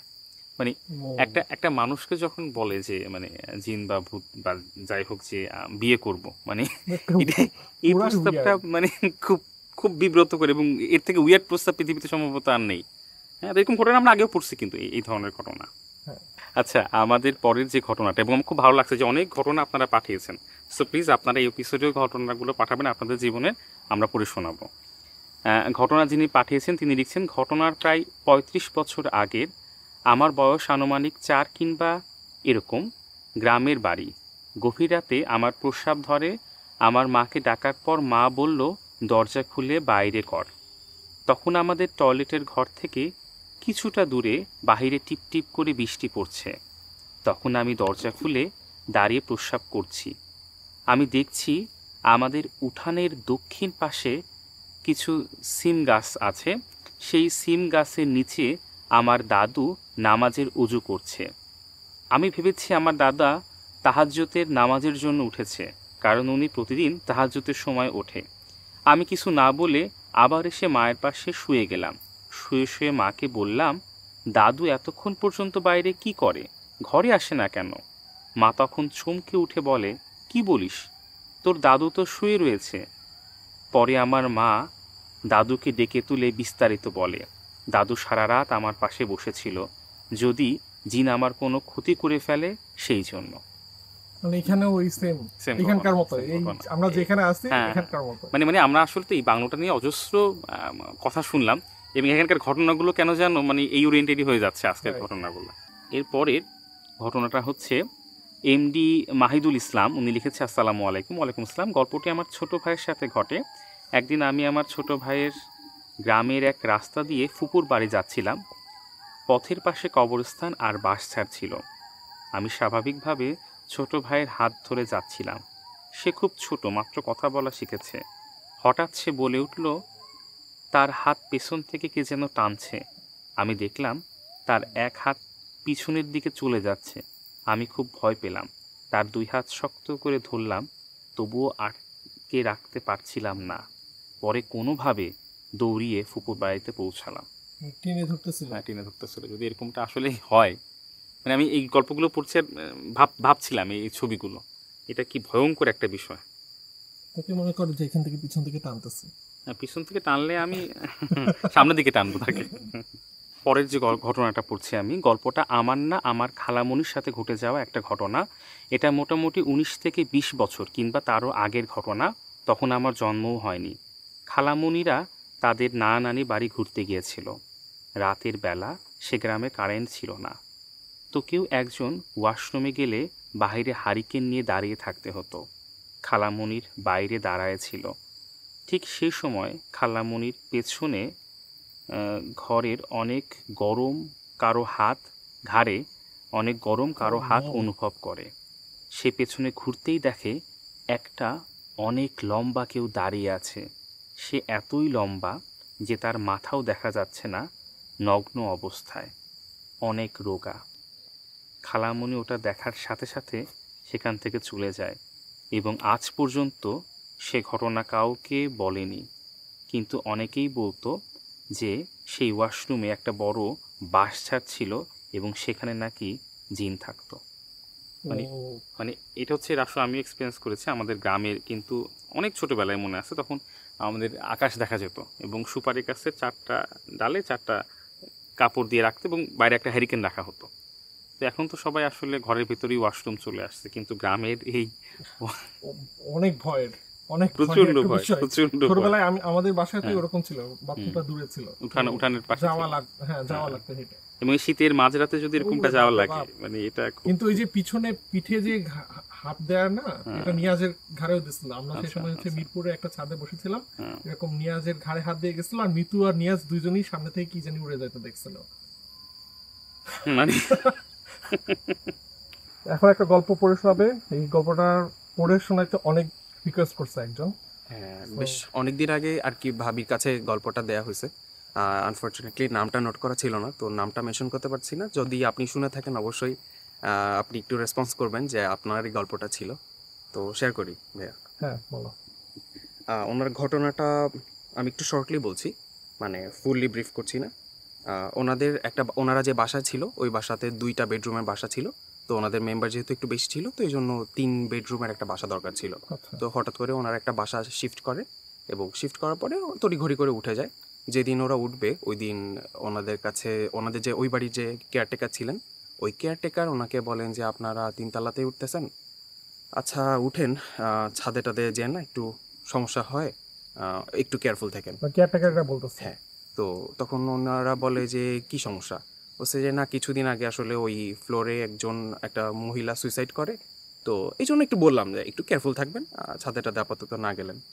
তো আচ্ছা ঠিক আছে, সমস্যা নেই, এরকম তো হইতেই পারে। তো উঠে যায়। এরপরে এর ইমিডিয়েট টাইমেই ওরা ওই যে ছেলেটা, যে ভাইয়াটা মেসেজটা লিখেছেন, উনি আর ওনার ফ্রেন্ড যাচ্ছিল শবে বরাতে নামাজ পড়তে। তো বের হওয়ার সময় ওনার ফ্রেন্ড বলে যে দরজা ওয়েট করতেছিল। তো অনেকক্ষণ ওয়েট করার সময় বললো যে তোদের দরজা এটা কি, রেড কালারের আরবিতে লেখা। তো উনিও বুঝতে পারে না, জাস্ট বাসায় বলে যে এইগুলা কি। তো এভাবে চলে যায়। এরপর কয়েকদিন পরে একটা হুজুরের সাথে কথা বলে তারা বলে যে এটা ভালো কিছু না, আপনারা এটা সরায় ফেলেন আর আগুনে পোড়ায় ফেলবেন। তো পোড়ায় ফেলে। এর কয়েকদিন পর থেকেই তাদের সাথে একটা ইনসিডেন্ট শুরু হয়। ফার্স্ট ওটা পোড়ানোর পর থেকে, হ্যাঁ, পোড়ানোর কয়েকদিন পর থেকে একটা ইনসিডেন্ট শুরু হয়। সে স্বপ্নে দেখতে পায় যে সে যেই বেডে ঘুমায়, যেই সাইডে ঘুমায়, হুবহু সব কিছু সেম থাকে। সেখানে সে দেখতে পায় যে একটা একটু আগলি ফেসের একটা মহিলা আসে এবং তার হাতে একটা উইপন থাকে। সে ওর দিকে বারবার তাকাচ্ছে আর ওর আশপাশ থেকে ঘুরতেছে। এবং এরপরে হঠাৎ করে ওর ঘুম ভেঙে যায় এবং ঘুম ভেঙে যাওয়ার পরে ও একটা বাজে স্মেল পায়। এরকম কয়েকদিন হতে হতে এরপরে বাজে স্মেল পায় এবং স্বপ্নের ভিতরে দেখে যে সেই জায়গায় শুয়ে আছে। হ্যাঁ, একদম হুবহু সবকিছু একদম রিয়েল ভাইব পায় এবং হঠাৎ করে ঘুম ভেঙে যাওয়ার পর একটা বাজে স্মেল পায়। এরপরে ওর বাসাও এটা নিয়ে আলোচনা করে এবং কয়েকদিন সবাই, ওর আব্বু আম্মু সবাই বলতে থাকে যে না এটা ফেক, আর এরকম কিছু না, তুমি ভয় পাচ্ছ। কিন্তু ওর বড় বোনও কয়েকদিন পর থেকে সেম জিনিসটা ফেস করতে থাকে। ওরা দুইজন এই জিনিসটা ফেস করতে থাকে এবং এভাবে বেশ কিছুদিন হতে থাকে। কয়েকদিন পরে এটা শুধুমাত্র ওর সাথে না, মানে ওর বড় বোনের সাথেও হচ্ছিল। এবং এটা হতে থাকার পরে কয়েকদিন পরে হঠাৎ করে একদিন সে দেখতে পায় যে ওই শ্যাডোটা লাফ দিয়ে তার উপর চলে আসছে এবং হাতে যে উইপনটা প্রথম দিকে দেখতো ওইটা ওর মাথার উপর ধরে বসে, এই বাসা থেকে তোরা যাবি কিনা বল, এটা আমাদের জায়গা, আমি তোদেরকে থাকতে দিব না এখানে, আর খুব দ্রুত তোরা এখান থেকে চলে যাবি। এটা বলার পরে ও একটু ভয় পেয়ে যায় এবং ফার্স্ট টাইম সে ভয়েসটা শুনতে পায়। এরপরে ওর বড় বোনের সাথেও কথা বলে এবং সেও বলে যে তার সাথেও এরকম একটা ইনসিডেন্ট হয়েছে অলরেডি। ওর বড় বোন একটু চুপচাপ ছিল এবং মায়ের কাছে শেয়ার করার চেষ্টা করেছে, কিন্তু তারা ইগনোর করে। এর কিছুদিন পরে দেখতে পায় যে আবার বলে তোদের না চলে যেতে বসি, তোরা যাচ্ছিস না। এবং সেদিন ওর স্বপ্নের মধ্যে ও ফিল করতেছে যে ও স্বপ্নে দেখতেছে এবং সেই দিন ও রেসপন্স করে আমরা যাব না। তখন ওকে বলা হয় যে যদি তোরা না যাস তাহলে তোদের সবাইকে শেষ করে ফেলা হবে। এরপরে ওরা আরেকটু ভয় পেয়ে যায়। কিন্তু তারপরে ওর বাসায় যেহেতু শুনছে না, তো তারপরেও কিছুদিন আছে। এরপরে ওরা দেখতে পায় যে 8 থেকে 10 বছরের বাচ্চাদেরকে সামনে নিয়ে জবাই করে ফেলা হচ্ছে, স্বপ্নে দেখতে পায় রীতিমতো। এবং এরপরে ওরা আরো একটু ভয় পেয়ে যায়। এর কয়েকদিনের মধ্যেই ওরা দেখতে পায় যে ওর দাদা এবং নানুকে জবাই করা হচ্ছে এবং মানে রিয়েলি ওরা দেখতে পাচ্ছে যে ওর দাদা এবং নানুর এই ভাইবটা দেখতে পাচ্ছে। যে জবাই করা হচ্ছে, এবং তারপর দিনই ওরা সামনের রুমের ব্লাড দেখতে পায়, ওদের যে মাঝখানে যে রুম ওই রুমে ব্লাড দেখতে পায়। ওরা সবাই আউট অফ নোওয়্যার সকালে উঠে ব্লাড দেখতে পাচ্ছে। তো সবাই বলতেছে কিভাবে এখানে ব্লাড আসলো কই থেকে। ওরা বোঝানোর চেষ্টা করে, এরপরে তখন ওনার বাসা সবাই একটু সিরিয়াসলি এটাকে কনসার্ন নেয় যে আচ্ছা হতে পারে এরকম কিছু, এবং এরপরেই সবাই মিলে ডিসাইড করে যে না আমরা বাসাটা ছেড়ে দিব। এবং সেদিন এসে আবার স্বপ্নে দেখায় যে তোমরা চলে যাচ্ছ, ঠিক আছে, আমাদের আসলে তোমাদের সাথে কোনো রাগারাগি নেই, কোনো ক্ষোভ নেই তোমাদের প্রতি, কিন্তু তোমাদের ক্ষতি তো আমরা করবোই। তখন ওরা বলে যে আমরা তো চলে যাচ্ছি তোমাদের রিকোয়েস্টে, তো কাইন্ডলি আমাদের আর কোনো ক্ষতি করবে না। এরপর ওরা চলে যায়, এবং তার কিছুদিন পরে এর মধ্যে যাওয়ার সময় বাড়িওয়ালাও বলে যে আসলে আমরা জানি কেন আপনারা চলে যাচ্ছেন, আমরা যদি এটা ফুললি লক করে দিই তাহলে অন্য ফ্লোরের সবাই সন্দেহ করে, তো এই জন্য আমরা আসলে তুলতে বাধ্য হয়েছিলাম। এবং এর কিছুদিন পরেই শুনতে পাই যে ওই বাড়িওয়ালা মারা গেছেন হঠাৎ করেই। কাহিনীটা কিন্তু খুবই এটা ছিল স্টোরি, এবং মানে ওই যে ব্লাড পাওয়া ওদের ওই রুমের মধ্যে এবং ডিরেক্ট স্মেল পাচ্ছে, এগুলো খুব রিয়েলিস্টিক ছিল। একটু কিরকম লাগতেছে এই সাইডে এসে, তোমার মুখের এক্সপ্রেশনেই বোঝা গেছে তোমার কিরকম লাগতেছে, একটু ছমছম করা, যেটা ওইটা জায়গায় আসে এইরকম রিলেটেড কাহিনী বলা, মানে রিয়েলি লাইক আসলে। এবং আমি এই সাইডে তো ভাই আমি আজকে প্রথম বুঝতে পারতেছি যে আদনান ভাইয়ের কেমন লাগে। আদনান কিরকম লাগে তোর আসলে এখানে? এটা যে ঘাড়ের পেছনে কে যেন আছে সবসময় মনে হয়, ঘাড়ের পেছনে কে যেন আছে, এটা মনে হয় আসলে মনে হয় মানে কেউ তাকায় আছে পেছন থেকে, মানে সবাই ওই সাইডে, আমি একা এই সাইডে, আমার পিছনে জাস্ট ওই হাউসটা, যে হাউসটাকে নিয়ে আমাদের এত গল্প। অনেক রাত হয়ে গেছে, এখন আপাতত আমরা প্রিন্স ভাইদের বাসায় যে ওনার কাহিনীগুলো শুনবো। মোমবাতি সবগুলো একসাথে নিভে গেলে তো ভালোই হতো। ধরো কালকে কেউ হুট করে এখানে এসে দেখলো যে এতগুলা মোমবাতি, তাহলে রিঅ্যাকশনটা কি হবে? সে কি বুঝবে? সে তো অন্য কিছু বুঝে বলবে, বলে যে এখানে অন্য কিছু হয়েছে। সো আমরা চলে আসছি হচ্ছে প্রিন্স ভাইদের বাংলোতে আবারও। এখন প্রিন্স ভাইয়ের কাছ থেকে প্রিন্স ভাইয়ের সাথে ঘটে যাওয়া কিছু ঘটনা আমরা শুনবো। এইটা আমার মানে সিনিয়র প্লান্টারের কাছ থেকে শোনা, যার কাছ থেকে শোনা উনি এখনো বেঁচে আছেন, বাট উনি টিতে জয়েন করেছিলেন বিফোর লিবারেশন, মানে অনেক সিনিয়র। উনি 67-এ টিতে জয়েন করেন। আমি নাম উল্লেখ করছি না। যে জায়গাটা উনি লেখাটা শেয়ার করেছিলেন সেটা হচ্ছে বাংলাদেশের সকল টি প্লান্টারদের একটা ফোরাম আছে ফেসবুকে, ওই ফোরামে উনি শেয়ার করেছিলেন। মানে হচ্ছে এই স্টোরিটা মানে মিস ইনফরমেশন হওয়ার সম্ভাবনাটা খুবই কম। তো স্টোরিটা অনেকটা এরকম যে উনি যখন জয়েন করেন ডিউরিং 1967, প্রথমে উনি যেই বাংলোটা ওনাকে দেওয়া হয়, এইটা মোটামুটি মানে আগের একটা বড় সাহেবের বাংলো ছিল। পরবর্তীতে ওই বাগানে আবার একটা অন্য বড় বাংলো হয়, বাট ওই বাংলোটা বেশ বড় সড়ো। নতুন জয়েন করছেন, স্বাভাবিক, নতুন বাংলো, নতুন এবং বেশ বড় সড়ো বাংলো। প্রথম থেকে যেটা অনেক অ্যামেজিং একটা ব্যাপার থাকে, তো প্রথম থেকে বেশ ভালো লাগতো। তো এরপরে সাডেনলি উনি মানে মাঝে মাঝে হঠাৎ করে তার মনে হতো যে তার বেডরুম থেকে বাইরে তাকালে মনে হতো যে বাইরে কেউ যেন হেঁটে যাচ্ছে, এরকম কিছু একটা।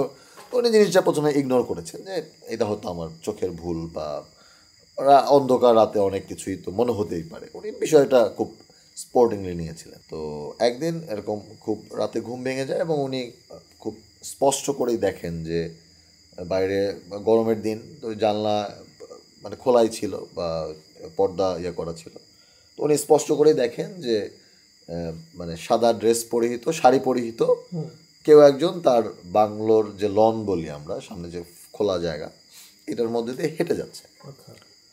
তো স্বভাবতই উনি এটা ভয় পান নাই। উনি ভেবেছেন যে হয়তো কেউ ঢুকে পড়েছে বা কেউ হয়তো হাঁটতে আসছে। অনেক সময় দেখা যায় যে আমাদের রাতের বেলা অনেক সময় বাংলোতে তো অনেক ফুল গাছ থাকে, অনেক সময় দু একজন ওয়ার্কার রাতের বেলা এসে ফুলও তুলে।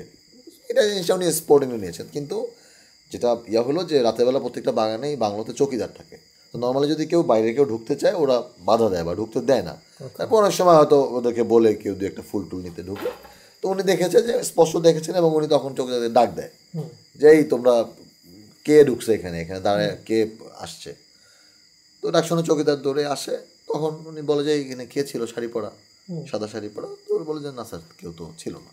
উনি ওদেরকে বকাঝকা করে, এই তোমরা দেখো না, ঠিক করে ডিউটি করো না, রাতের বেলা এরকম মানুষজন লনের মধ্যে ঘোরাফেরা করছে। তো ওরা আর কিছু বলে না।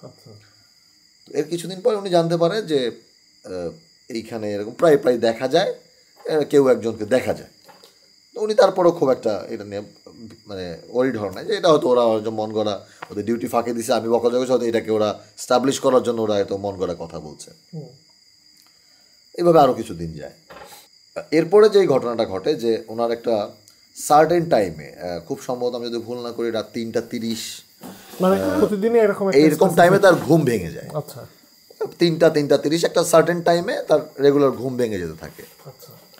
তো এরকম 2-1 দিন ঘুম ভাঙে, বাট এরপর আর ঘুম আসে না, সে সারা রাত ঘুম আসে না, এইভাবেই তার রাত কাটে। এরকম পরপর কয়েক রাত হয়েছে। তো এরকম এক রাতে তার ঘুম ভাঙে, ঘুম ভাঙার পরে সে উঠে ওয়াশরুমে যায়। এবার যেটা আশ্চর্যজনক যেটা ঘটনা হলো যে ওয়াশরুম থেকে বের হয়ে সে দেখে যে তার বিছানায়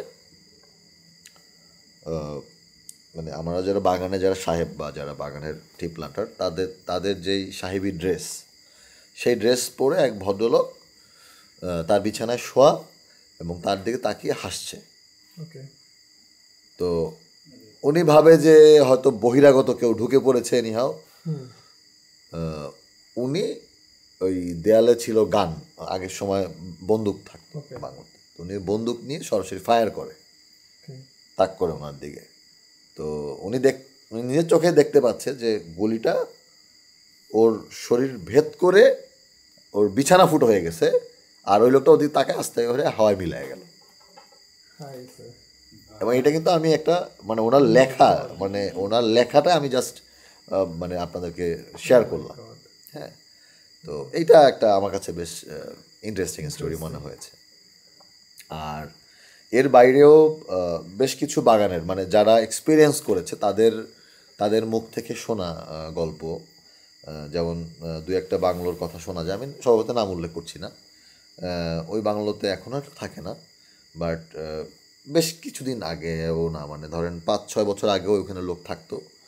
তো নির্দিষ্ট পার্টিকুলার একটা রুমে যেটা হতো যে ওই রুমে সবাই জানতো এখানে কিছু একটা আছে, এইটা কাউকে ডিস্টার্ব করে না সাধারণত, কিন্তু মানে কেউ যদি কখনো ভুলবশত রাতের বেলা ওইখানে মানে ডিস্টার্ব ফিল করে, মানে ধর কোনো গেস্ট আসলো বা মানে এটা তাদের আসলে মর্জির উপর ডিপেন্ড, যদি কখনো তারা ডিস্টার্ব ফিল করে তারা মানে তাকে মারাত্মকভাবে রাতের বেলা তাকে ঘুমাইতে দেয় না।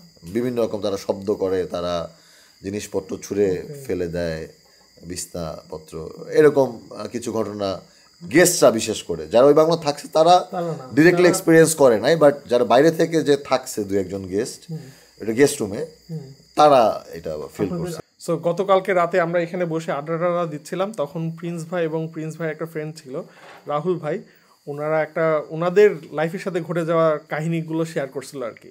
সো ওই কাহিনীগুলো শোনেন আপনারা, তারপরে আবার এখানে আসতেছি।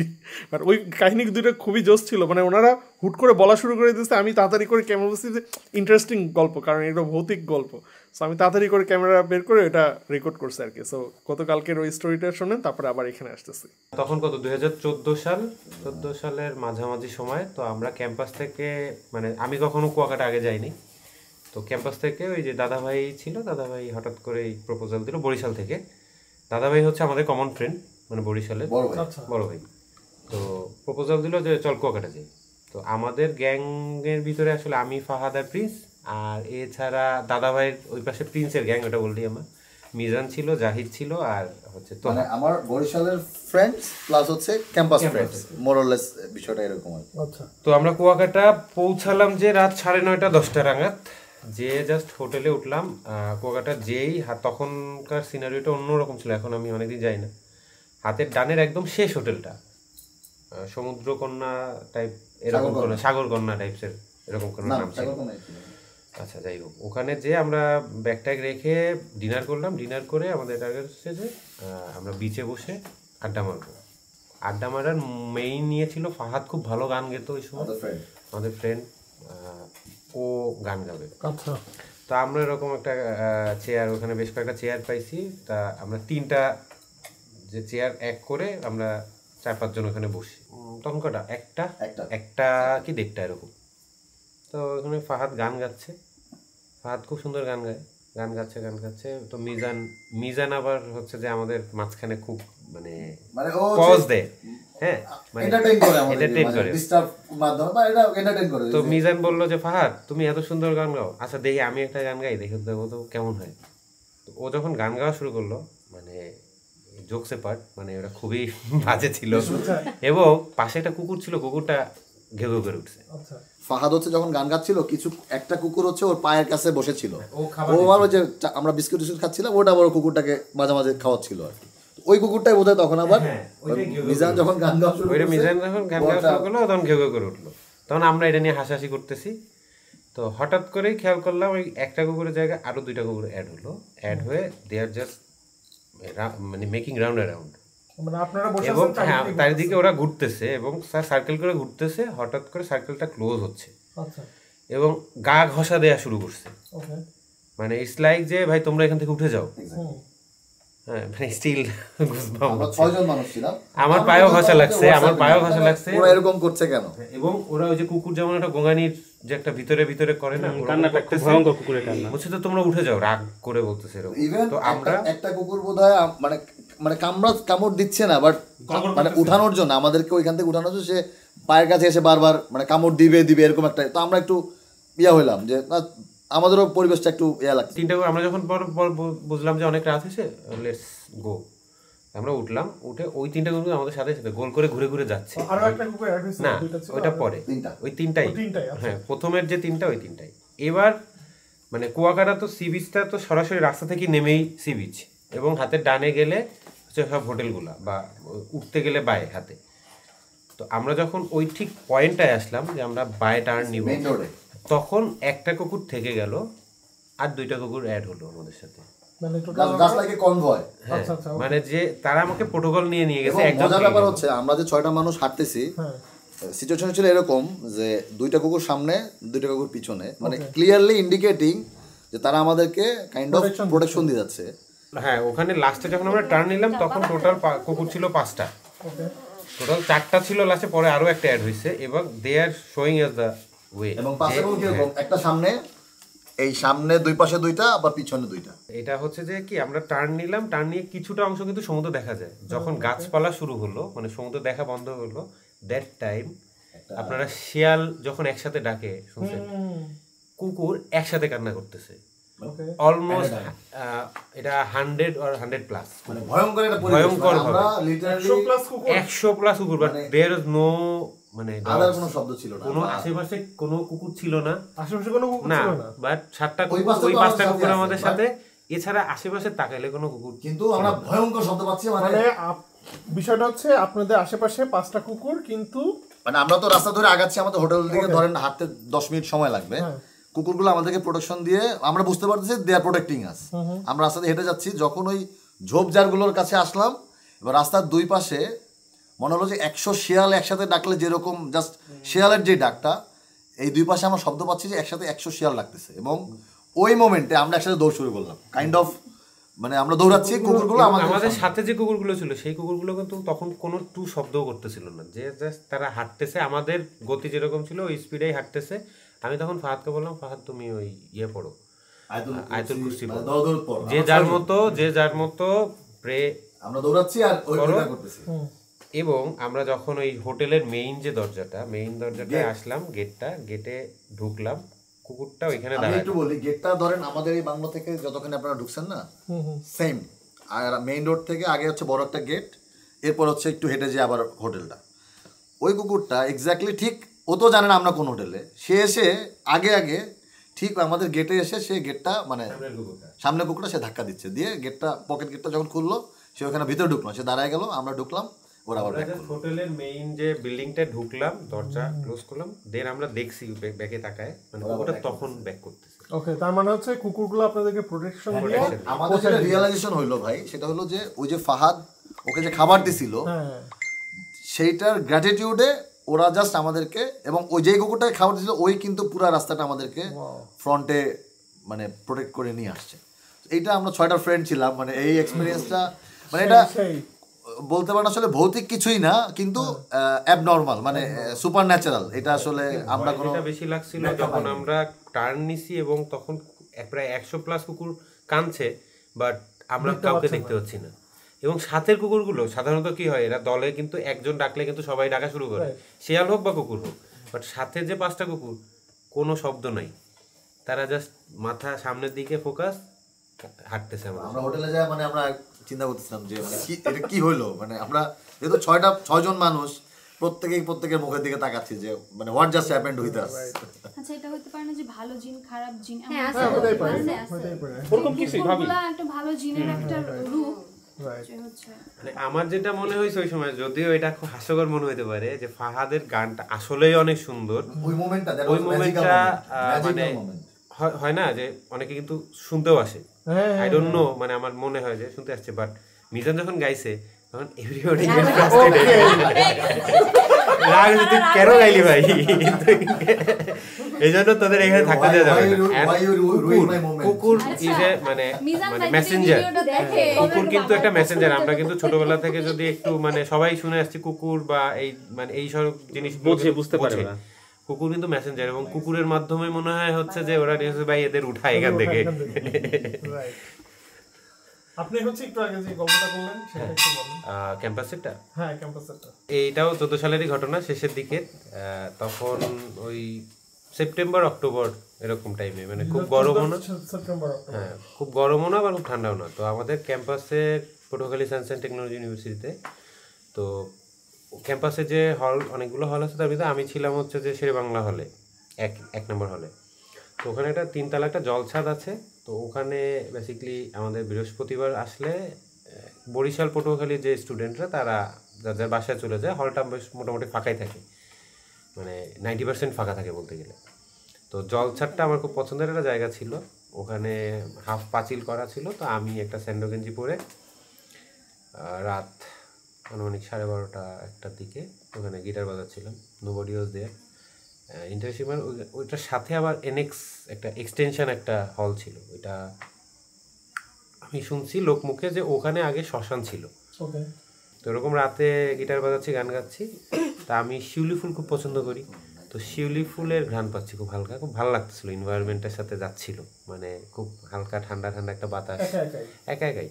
এবং আমি যেখানে বসেছিলাম ওখান থেকে হলের করিডোরটা ফুল লাস্ট মাথা পর্যন্ত দেখা যাচ্ছে, শুধু লাইট জ্বলে আছে, নোবডি ইজ দেয়ার।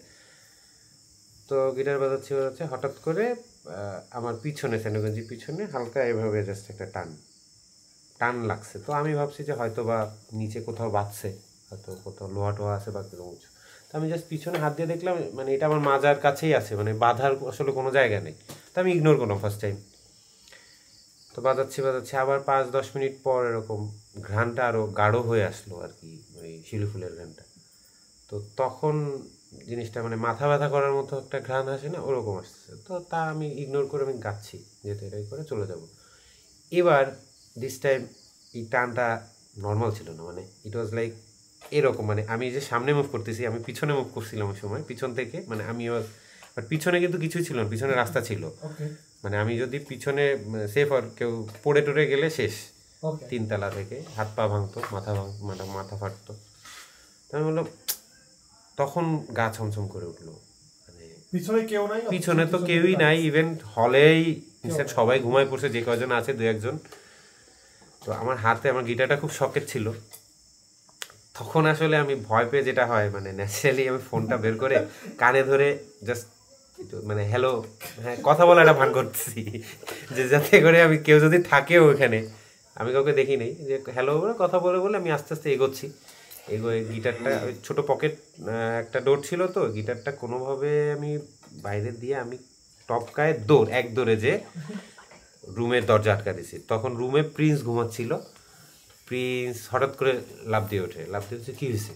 আমি বলছি কিছু না, এমনি জাস্ট ওই বাতাসে দরজাটা জোরে লেগে গেছে, ঘুমাইছি। পরের দিন সকালে নাস্তা শনিবার ছিল, ওই দিন বন্ধ ছিল, নাস্তা করে এসে আমি ওকে হচ্ছে যে এনএক্সের ওই পিছনে হলের চারিপাশে নিয়ে গেছি। তখন আমার জিজ্ঞেস হচ্ছে কী খুঁজিস? আমি শিউলি গাছ খুঁজি, শিউলি ফুল গাছ। আমি এখানে 3 বছর আছি, তা আমি তো কখনো দেখলাম না। আমি যে না, এখানে আছে, কোথাও একটা আছে।